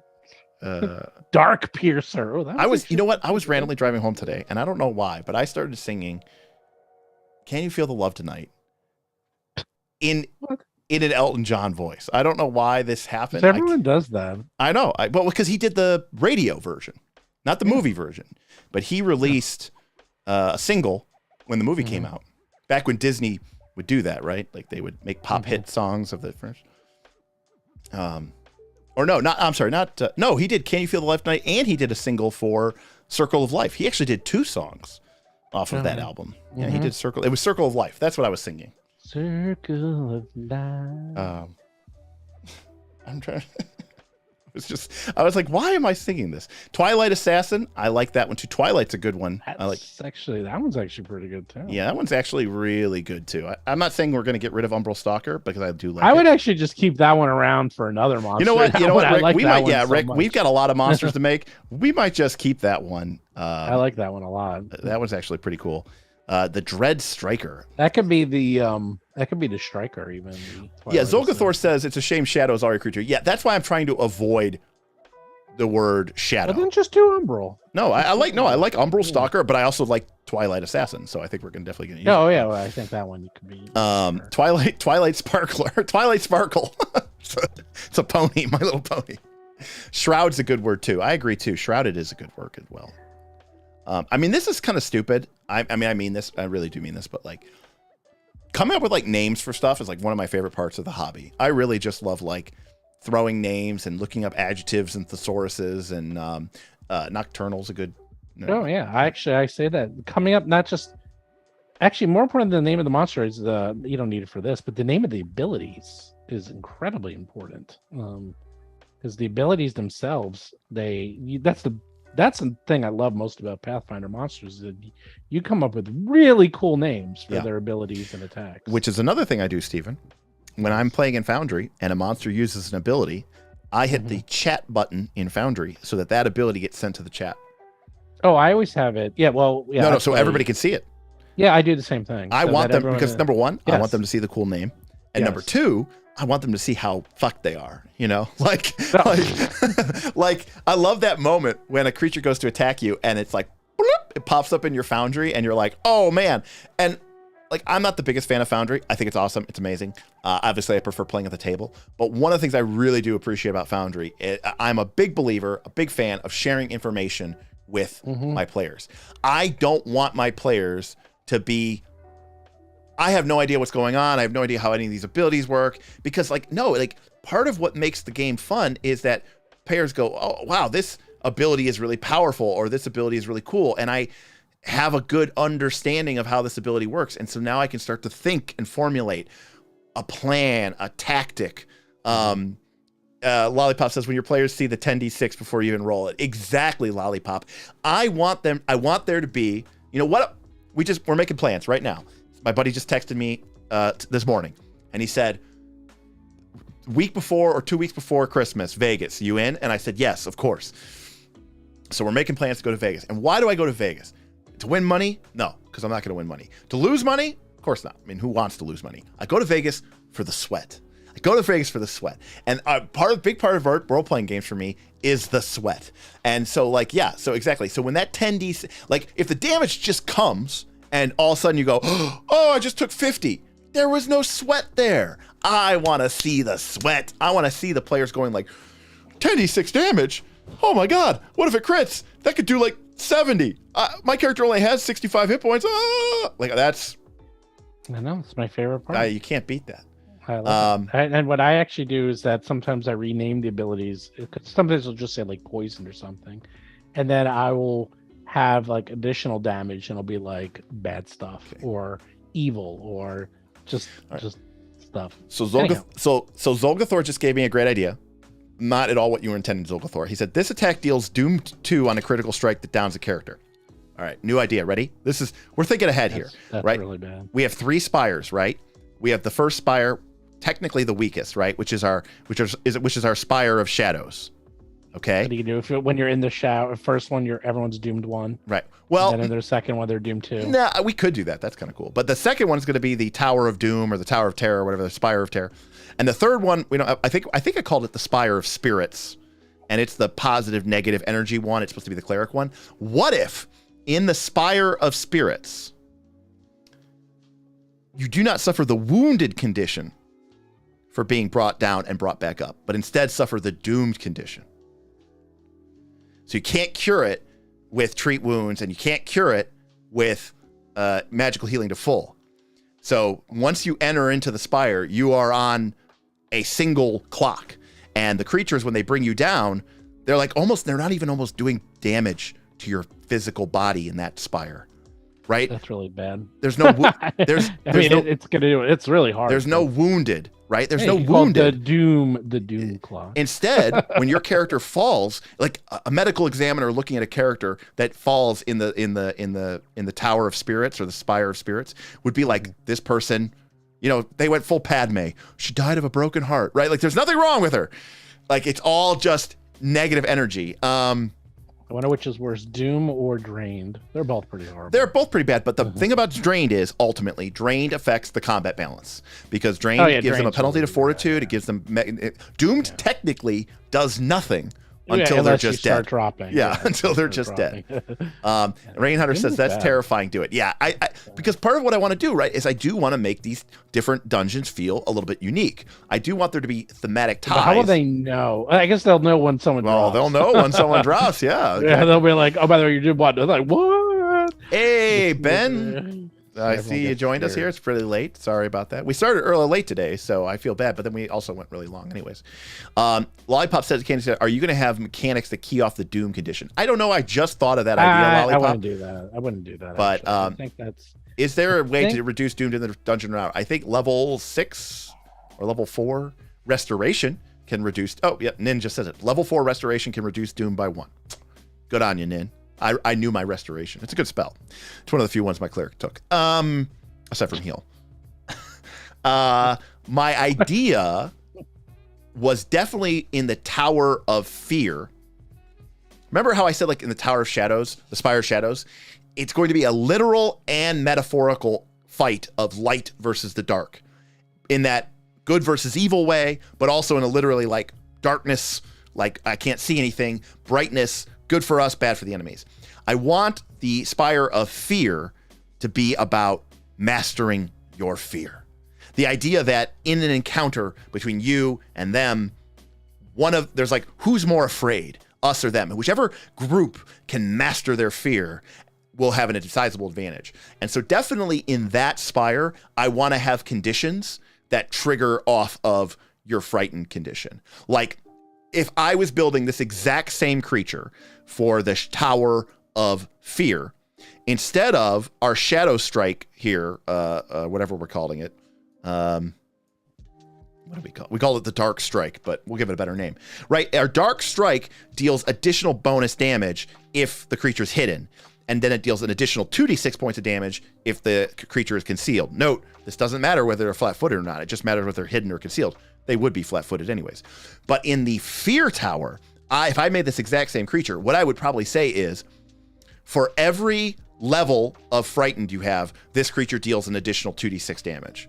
or 3d6 damage. And so if you're frightened 2, you're taking an additional 4d6 or 66. If you're frightened 3, you're taking an additional 66 or 96. If you're frightened 1, you're taking a couple extra d6. The idea being that as your fear grows, their attacks become more powerful, right? And so I think that's kind of like the idea of what I was trying to do. $20. No idea what we're talking about, but I am here for it. All right, Ben. Awesome. Ben, I am just talking about ways to create tactically engaging, challenging encounters with no immediate solution that you can just throw math at. The idea that strategy and tactics and Pathfinder will not survive without math. Exactly. You know that. Listen, did I not use the numbers from the book? I use the numbers from the book, okay? I'm totally kidding. I know you are, but I'm saying the math is tight. What I'm trying to say... The math is oh so tight. Yes. What I am trying to say is that this is my belief. I have created... What did we call this thing? Well, it was for 5 PCs. The Umbral? 140... No. This is going to be this encounter that we're designing. Yes. By the way, Lollipop just renamed Dark Strike. It is called the Gloom Strike. Gloom Strike. I like that. Yeah. I love Gloom. I like Gloom. Gloom's a good word, too. It's all about the thesaurus. We have created, in theory, a 140 XP encounter, which for 5 PCs is just below severe. So it's like a severe minus. Train going by? Yes. Train? It's my a train. God. Wow. And my belief is if a party comes into this and they just try to brute force their way through it, even though this encounter is a severe, hell, it's not even technically a severe, it's a severe minus, I think 1 or more PCs will die. And I'm okay with that. I want that to happen. And I also believe that if a party were to come in here and they knew all this stuff and they knew all these tactics and they knew exactly what to do from the beginning and they were prepared to do it, I think this encounter would be a joke. I actually think with 5 PCs, at least I haven't seen what the other 2 monsters are going to do. I actually think this is still kind of an easy encounter at level 8. Are they level 8 or level 9? They are level 9, right? Yeah, I'd probably put it in another. Well, no. But remember, there's 2 of these guys, and we still have to add a soldier and an artillery. Yeah, no, I know. I'm already thinking, though. And the artillery and the soldier are going to be level 9. Oh, okay. You said a level 8 originally, I thought. So I think you said all 3 were going to be level 8. No, I think where we Low. Here we go. Oh, yeah. So that's what we got. 30, 30, okay. 40, 40. Oh, okay. I thought you were going to make them level. I thought they were. That's why I was like, I thought 8, 8, 8, 8. I'm like, also, I mean, this was the first encounter, right? The idea here is to make it challenging and maybe scare the bejesus out of them, but start to introduce them to the themes and concepts. Because what I want the party to do, I mean, look, if a couple PCs die, I mean, that's on them. But what I would like for them to do is get their asses kicked and say, okay, we need to learn from this and we need to do a better job. And in the next encounter, we better go in there with this expectation that we are going to have to do something about the darkness and about the light and all that other stuff. Ben says, I have no idea what's going on, but I am on board with this. Yes, Ben, I figure you would be. This is very much up your style. It's a little bit, well, actually, Ben, it's very much your style because it's one, it's about using your brain and not just your character sheet. But number 2, it's also, kind of a very miniature skirmish, Warhammer 40K, whatever it's called, War Cry, whatever it's called. I don't remember. War Cry. War Cry. No, that's a Warhammer Fantasy. There's a 40K version. City Fight. No, not City Fight. No, I know what you're Ben will type it in. whatever. Nin, also, by the way, you're ahead of the game, Nin. I was totally planning on certain creatures or certain abilities or certain things within the Tower of Fear, letting fear stack. Yeah. Kill team. Ben says kill team. That's it, Ben. I already think certain things in Pathfinder 2 should stack and they don't. I get it. It's a death spiral. I demoralize. I get it. Why they don't do it. Because the math is tight. Because I know. I just had a discussion about this with Mark because we're talking about these numbers and stuff. We're talking about math and numbers. Yeah, I get it, but it's just like, come on. Like, if the players, are doing stuff, you could stack stuff. Trust me. There's things if you know what you're doing, you could stack. You can. Um, Hey, Ben. Lollipop says, so the idea is to have an encounter that drops from an extreme plus to drop to a severe plus if the players play smart. Yeah, Lolly. Except, I mean, obviously, here's the thing. This encounter is not even severe. Remember, it's so far it's pretty easy. It's, you know, it's this is one of those things where if you just read it, you would say, oh, this is a pretty easy severe fight. So right? far. You know, so far, like all things considered. Yeah. What is going to make a difference is if nobody is doing anything, if everybody in this party is blind and in total darkness and they have a 50% miss chance to see everything and they can't target their friends because they have a 50% chance to target. They don't know where the enemies are. These lurkers are doing extra points of damage, 14 extra points, almost double damage because everybody's in the darkness. They can't do anything to them, so the lurkers never have to retreat. The lurkers just literally stand there in melee because everybody's blind or invisible or dark and they can't see anything. The party, I think, is going to get shredded.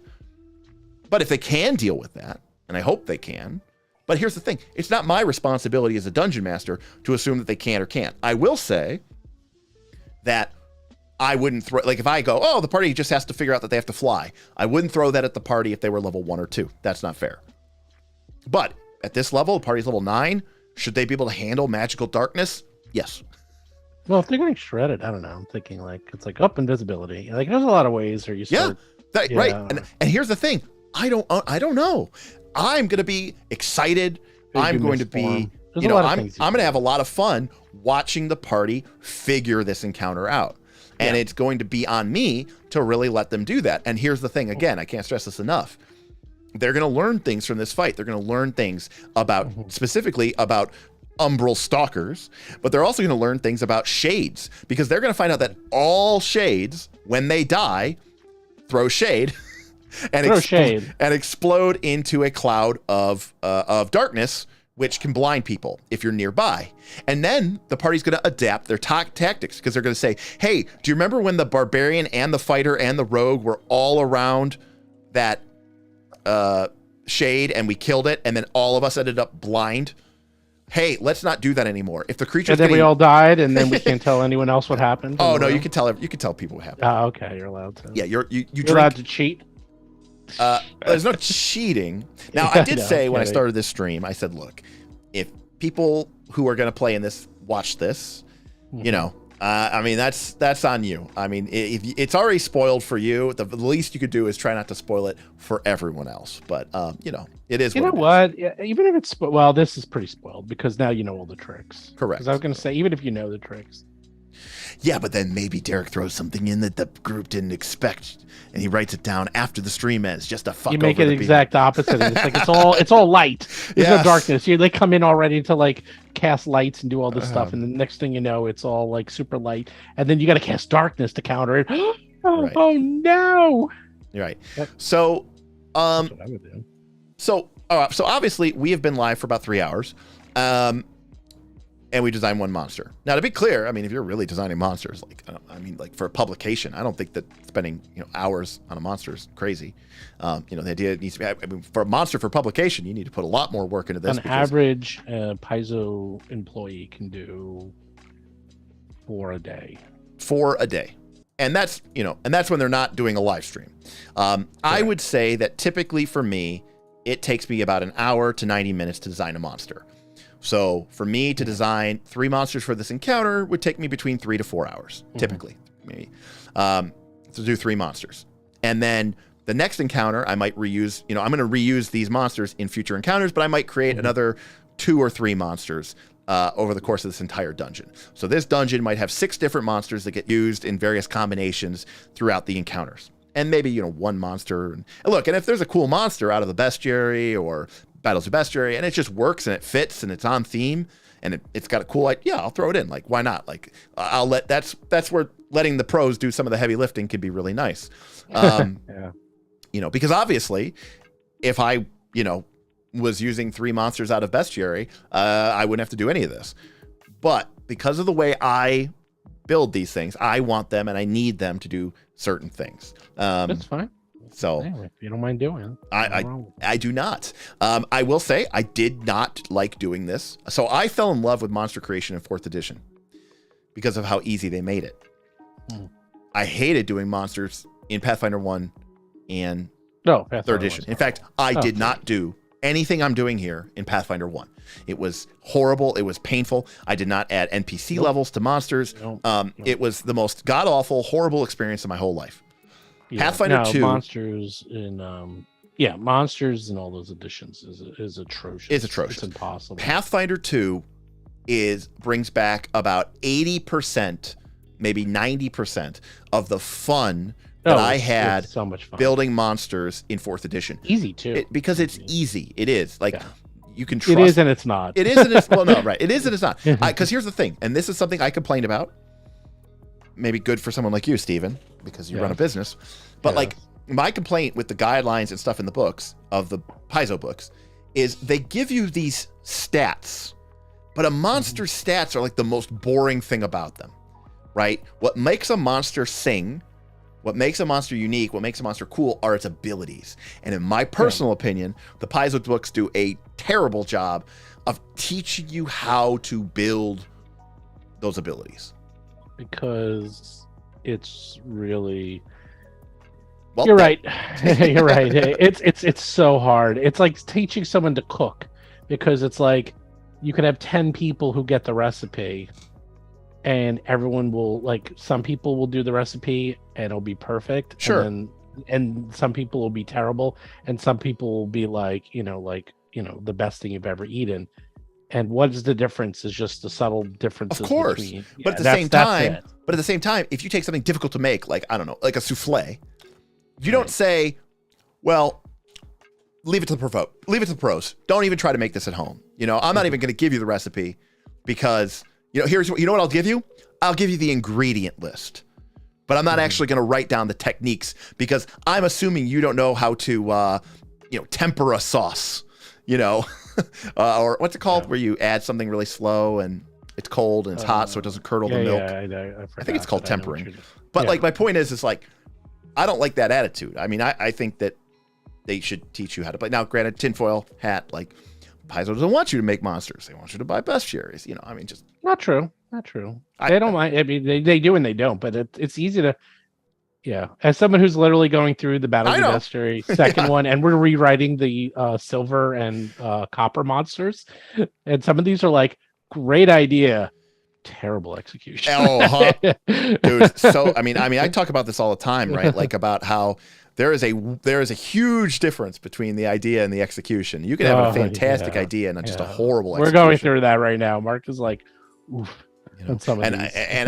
I've made this comment before on this channel that I think that Pathfinder 2 is sublimely designed, but there are elements of the execution that I take this over because I'm doing the 5e monsters. I sometimes think some of the elements of execution are not there.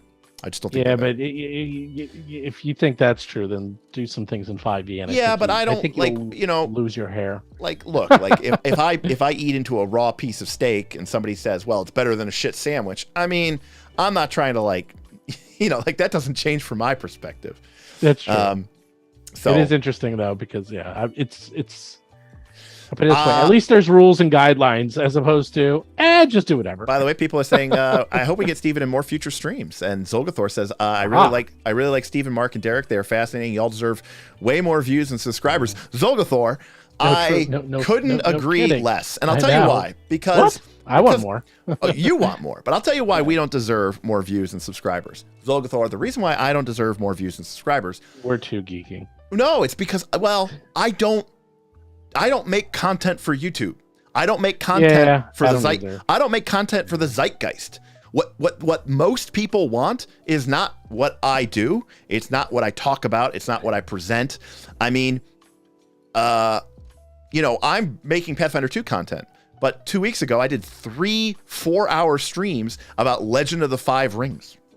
Right? Like, that's not how you win the audience No, game. no, you have to do 3-minute video shorts about goofy stuff that happens at your table. Yeah, exactly. Exactly. Don't you just hate players that do these 3 crazy things? Right? You know, stupid Hey stuff. man, it works. It works. well, no. And yet they're endless. It's endless. Of course. The thing And is, though, I don't it's like easy to say a lot when you're not saying anything. I know. Steven. And the funny thing is, I can't watch any of that. It's like 100,000 views, and I'm like, and I don't care, and I don't want to watch any of that. It's weird. I guess we're old. Well, that is also part of it. You know, the demographic of my YouTube channel is like firmly 39 and a half, right? Like up into the 50s, down into the early 30s. Like I have nobody in my 20s. I mean, if you're in your 20s and you're watching this, good on you. Like you are an outlier in the crowd. You got an old soul. You got an old so you might be a 5th edition rogue, but you've got a 1st edition thief's heart. Building very high level adversaries for Pathfinder 1 would take me months of prep. Ben, 100%. I used to have Excel spreadsheets, especially when you use like a higher level monster, like dragons were the worst, because in Pathfinder 1, every 3 hit die a creature got a feat. And some of those high level dragons had like 52 hit dice. You had to give them like 15 feats, and you had to spend like 1 million skill points. Oh, it was horrible. I used to build monsters horrible games in 3.5, and it was. I gave up. I just stopped doing it. It was hard. It was really hard. Yeah, it was really tough. I mean, and then all the spells. Oh God. I mean, to be fair, that's something that hasn't gone away. And by the way, except for 1D&D, they're going to get rid of that. If you play through my game, you will see that none of my spellcasters will have spells. 1D&D, I guarantee they're getting rid of all that. They're getting rid of all spells. Got it. I love it. Proof. Maybe, you know what? I'm not saying that Nim says, I'm 28. Should I be concerned? I am 26. You got I'm not like the other wow. knights. No, hey, listen. You are outliers within your demographic. I'm just saying you're an outlier in your demographic. You're old soul. You're an old soul. Because a lot of the things that, like, for example, I don't like leshies, right? That already puts me in the thing. By the way, the leshy costume has begun construction. Oh my God. You've been talking about this so long. It's happening Tuesday. It's happening Tuesday. I don't believe you. Oh, it's scheduled and everything. We had promo art. Are we going to watch it? What's that? Where's the promo art? I didn't see the promo. At the end of our last stream, the stream art was like the Fistful of Flowers promo. Oh, I want to see this picture. I want to see. Are you going to live stream this or is it's live stream? Yeah. I'm playing. Tuesday? I'm playing. Bob is GMing. Aaron is playing, and then we have 2 of our patrons, 2 of our long heroes, who are going to be co-playing with us.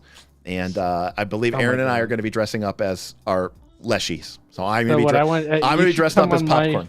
I think we're moving our shows to Wednesday because it seems like we're getting better traction. You should come on the show on Wednesday dressed in costume. Listen, I think I have that day free, and if so, I will definitely do it. But it worked out well because it's Halloween week, and That's true. And it's going to be fun. But Ben asks, besides Ven, who is the other player? Ben, the other player is Mr. Pawn No Longer himself, Damian Williams, who has been a member of our Heroes Call since the very beginning of it. We just never had to call him up, so now's the time. Mark, it was good having you in here, buddy. We'll see you next time. Have a great evening. I mean, at this point, we're just shooting the shit, but what about chat? Chat, any comments, questions, thoughts, things? We'll probably wrap up here at 11, but off to bed. You're a night owl, right, Steven? Oh yeah, I go to sleep at like 2 a.m. Yeah, me too. Okay, yeah, good. That's what and I was like, oh, I'm kind of bored. I was like, did you see? When will you make content that we can buy, Derek? Well, Zolgathor, technically, each month, the last 2 months, we have produced a Battle Cry, our new zine. Which is only like 20 to 25 pages, but a lot of pages. It's it's got stuff in it. It's got cool stuff. It's got fun stuff. It's getting there.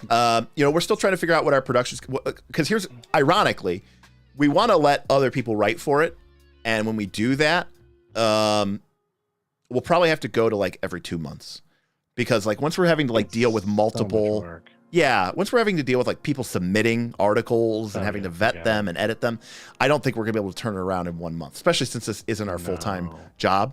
And so we would rather produce 6 quality issues a year than 12 kind of thrown together at the last minute ones. So I think in 2023, I think we're going to do 6 issues a year. And the idea is people are going to be able to submit from our Discord their ideas, and we're going to, vet them and maybe beat up on them a little bit and, tell people, hey, this needs a lot of work and we're not going to give you much more feedback than that, or this is really close. Maybe change these 3 things. And we're also going to include, well, the joke was we were going to use eggplant emojis. But like one eggplant emoji means this is probably Pathfinder 2 standards. 2 eggplant emojis means this is probably starting to break the game a little bit. And then 3 eggplant emojis is like, this will completely derail your game if you're using it. Hey, Austin, you just got home for Black Adam. It was definitely a movie. I've heard the reviews initially have been bad, which doesn't surprise me, although I do love The Rock. They said that he wasn't very funny, and that's what makes The Rock funny. Went to see the comments from the stream, and there were none. Figured you must still be live. Was outside upgrading the cat house. All right, welcome. Yeah, it's unfortunate that streams like this. We were doing our class ranking streams. We had 120, 130 people in those, Steven. I know, those were fun. Yeah, people were very upset about my rankings on Reddit.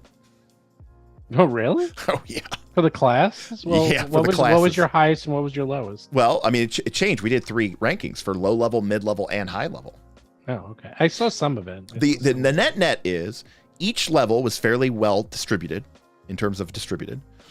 And as the classes got higher, or the levels got higher, the floor raised. In other words, in the high tiers of the game, 15 plus, we found that most of the classes were solidly clustered around B to C. Whereas in the low levels, you had classes like the Fighter, which were like a solid S, and then we had like the Alchemist at an F, because we didn't feel like the Alchemist functions at low level. Wow, you gave him an F? Yeah. And here's the problem. People were like, they're saying the Alchemist isn't playable. I'm like, no, you can play the Alchemist. Like, the game won't break. Like, you're allowed to play the Alchemist if you want to. I'm just saying it's not good. Zolgathor, I don't know anyone who's ever played an Alchemist. You see? And you know what's really funny about this, though, Steven? Mm-hmm. We have 176 PCs in Northern Reaches. As we were going through these, and I was assigning them rankings, Bob would go into the data, pull out, and say, this is the percentage, this is the number out of 176 that are that class. And all the ones that were like Fs and Ds, we had like 1, 2, 0. Right? And then like... What was the most popular? Cleric. In Northern Reaches, it was like Cleric, Fighter, and Ranger. And the Ranger was the one that really stood out because I didn't rank the Ranger that high. I gave it like a C, but we did have a lot of Rangers. But that's also because Northern Reaches has a lot of wilderness and exploration type encounters, so that might be skewing it. Plus, people love Rangers, no matter what they are. Nin, I recently started watching your Table Talk VODs. They're great. I hadn't been watching them because the title didn't tell me what the video about. I know, I'm sorry, Nin.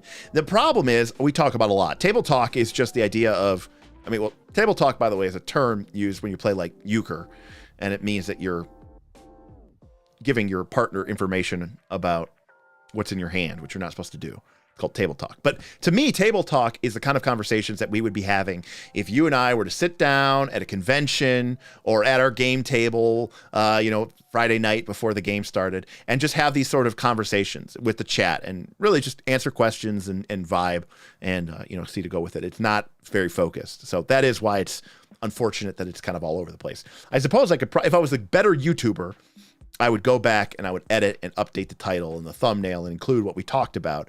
But nobody watches my videos anyways, so it doesn't really matter. Look, Steven. NoNet did a video about furries in Pathfinder 2, okay? It did 12K views or something. I'm good. Yeah, well, maybe your Leshy video is going to get 12K views now. You know what? Maybe it will. Maybe you're going to hit on a, but maybe that's the secret sauce that if you wear your Leshy costume while you do table talk. Yeah, that's correct. We'll get Lollipop says, 12K. guess we're nobodies. No, Lollipop, you are just the diamond in the rough, my friend. You're just the cool people. You're just the cool kids on the know. That's all. That's right. That's exactly right. Hey, you think when we were geeks and it's I have a big kick on this now about how geek culture is just culture, especially in the last 20 years, and how like everything that was niche is just common. And when we were kids, or at least when I was a kid, it's like, you know, the people play D&D and video games and all that was a very small number. And you were the itty bitty clique. For sure. Tiny clique. And now we're the clique within the clique. Yeah, we're the clique. Yeah. And just to clarify, Din, I did not have a problem with it because it was about furries. That's fine. I just had a problem that that was the title. Like that was like it was just a silly kind of clickbaity thing. I just don't clickbait, Steven. That's the problem.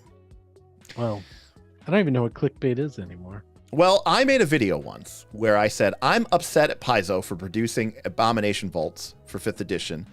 I don't think they should do that. Yes.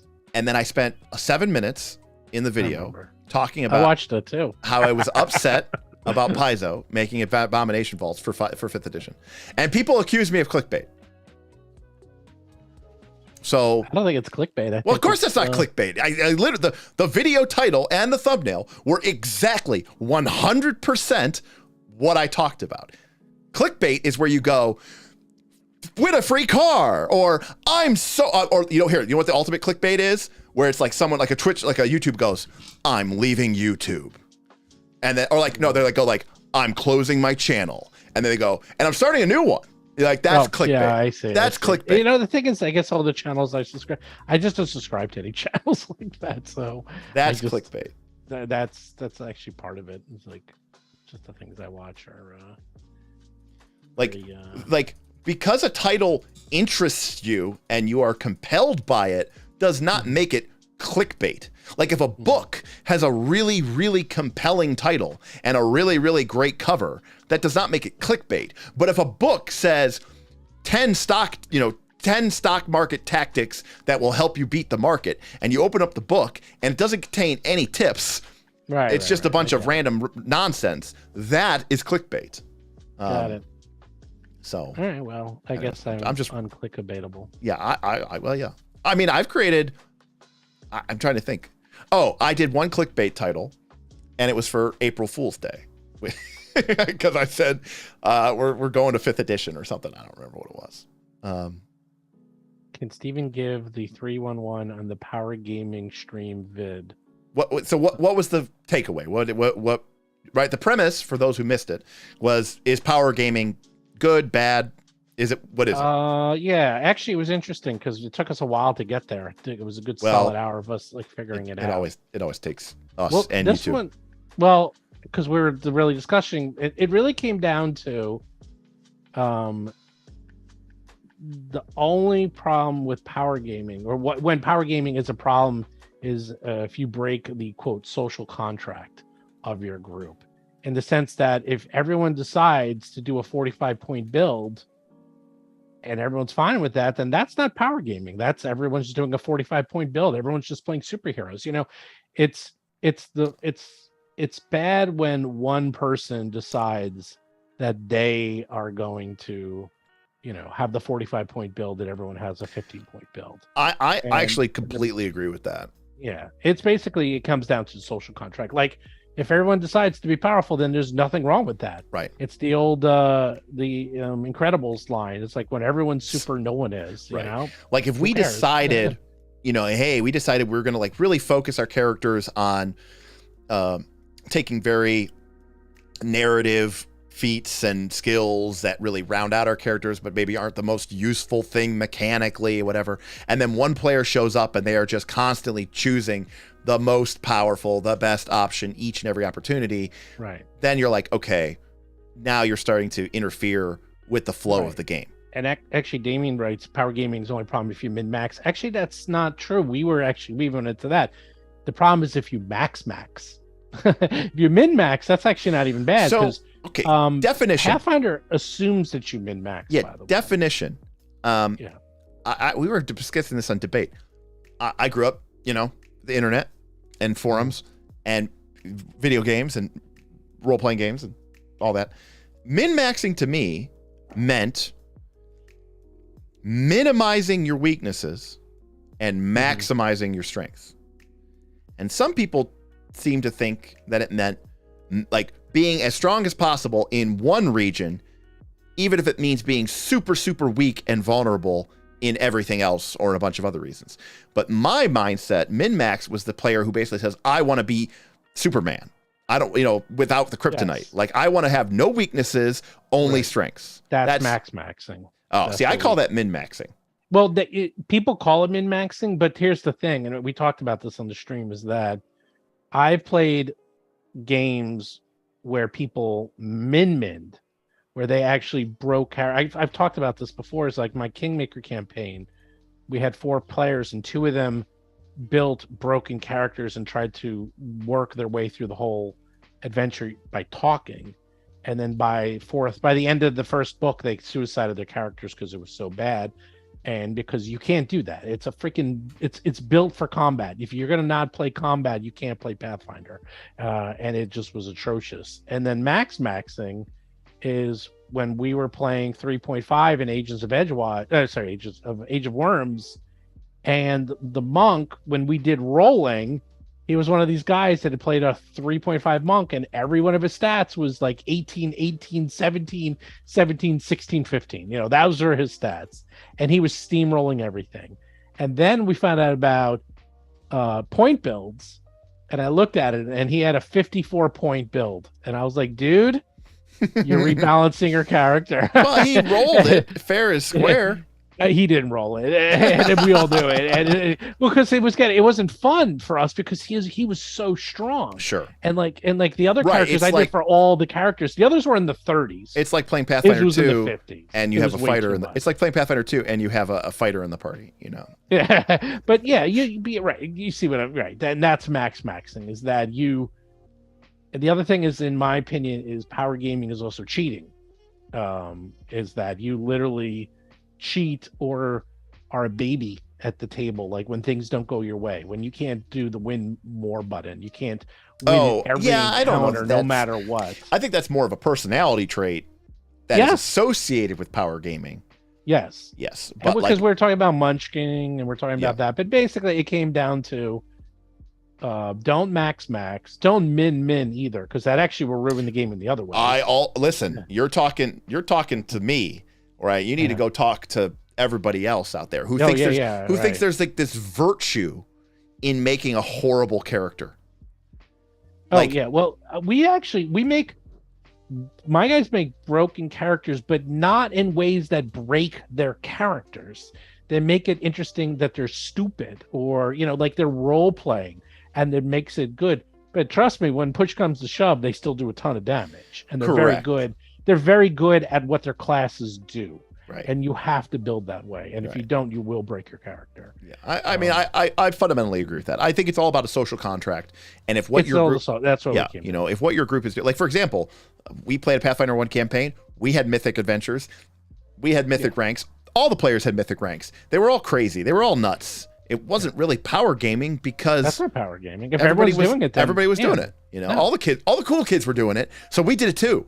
I learned it from you, Dad. I learned it from you. But as I said, whatever you do, as long as one person isn't also kill stealing and stealing the fun and like taking over the table and it wants to be the one that's always in the spotlight, it's like. But that's you just get rid of that person. I mean, I think that's it for the most part. I think for the most part, that's a young person's problem because by the time. Again, I 100% agree. Like I've told you, I got into when I was in my 20s and 30s, and the same group I play with now. Man, we got into fights. I got into fights where I didn't talk to some of these people for years. Right, exactly. Freaking Dungeons and Dragons. Yeah. And now we don't even like. I haven't gotten in a fight in 10 years over D&D. We used to get into fights regularly, like 5 times a night. Now it's like, I remember We an don't care. epic fight. I don't even know how long it varied. I think it went on, like the fight itself happened at the table, but then I think for weeks later, we'd like, because we all work, all my friends that play D&D together, we all work together. A lot of us lived in the same apartment building, so we were seeing each other all the time. And it would just be like it was like 3 days later, 4 days later, and someone would just point out, and the whole thing was, it was about something hiding on the ceiling.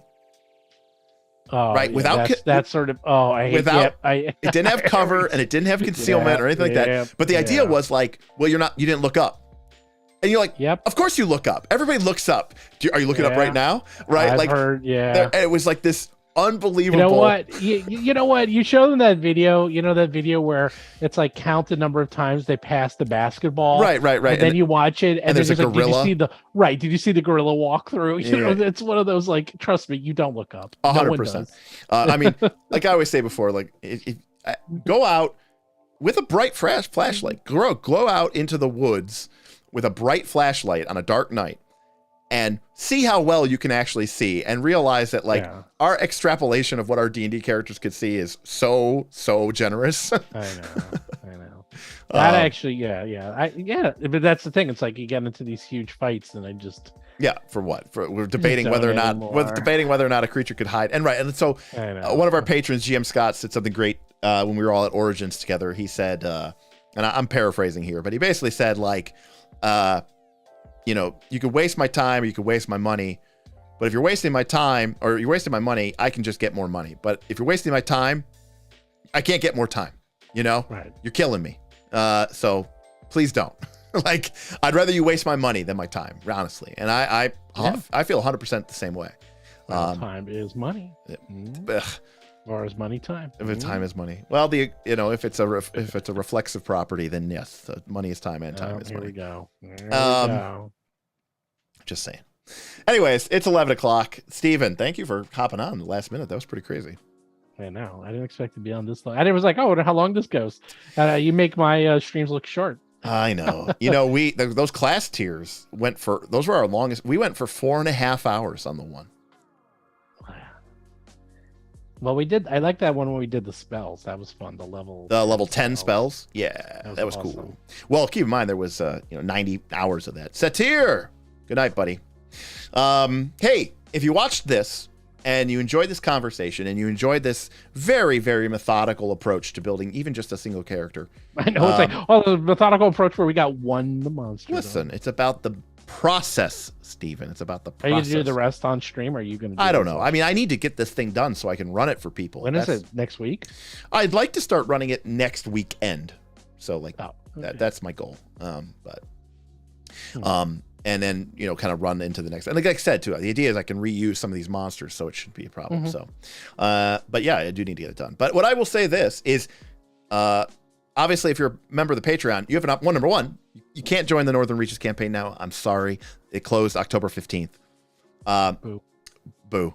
But when I am done with running people through this adventure, I will be publishing all of my notes and all of my monsters to the Discord. We'll probably do it as a PDF. We might stick it in a battle cry or something like that. And you can talk to me about it. We can beat it up. You can ask me questions. Part of the beauty of our Patreon is, and I think Lollipop was in the chat saying, me and Bob and Aaron, we are on that thing way too much. We will be talking to you. We'll be answering your questions. So if you enjoyed this conversation, if you want to hang out with me the way Steven and I did tonight, please check us out. Patreon.com/Knights-of-the-Last-Call. The least you could do is subscribe and like, maybe click that bell if you want to get a notification every time we post a new video or every time we go live, which is usually twice a week. Well, it's always twice a week, Tuesdays and Thursdays at 7 p.m. Eastern, but sometimes we throw in a super secret special Sunday stream, and that is on Sundays, obviously. So 10 times fast. Yeah, it's crazy. So Knights of the Last Call, doing about 45 hours of content a month or something like that. I think we averaged it out. So Yikes. That's a lot of content. It is a lot of content. We go live a lot. So I'm almost up to my 500th podcast now. That is so much. That is way too many. Way too many. Even I was like, that's too many podcasts for our actual place. But Yes. So thank you, everybody. Thank you, Steven, for hanging out. And boy, and I can't wait to see the costume. Tuesday. Oh boy. Tuesday, October 25th, in just a few days, we are going to be doing Fistful of Flowers, and I will be wearing a costume. So who's designing the costume? Well, the costume is based off of popcorn. It's based off of the Snapdragon. I know, but who's like sewing it? And my ex-girlfriend is putting it together for me. So wow, you must be in good terms with her. Yeah, I am. You got her doing it. Yes. So, either that or she can't wait to see you in it. Maybe both. I don't know. All I know is that there's fabric involved, paper mache. Apparently, oh my God, it's a whole thing. So we'll see what happens. So all right. Wait. All right, thank you, everybody. We'll see you next week for Fistful of Flowers. And, of course, if you join the Discord, we'll see you there via the Patreon. So until next time, for Steven and Roll for Combat, and for myself and the Knights of Last Call, we'll catch you next time. Peace, everybody. Yeah. All right.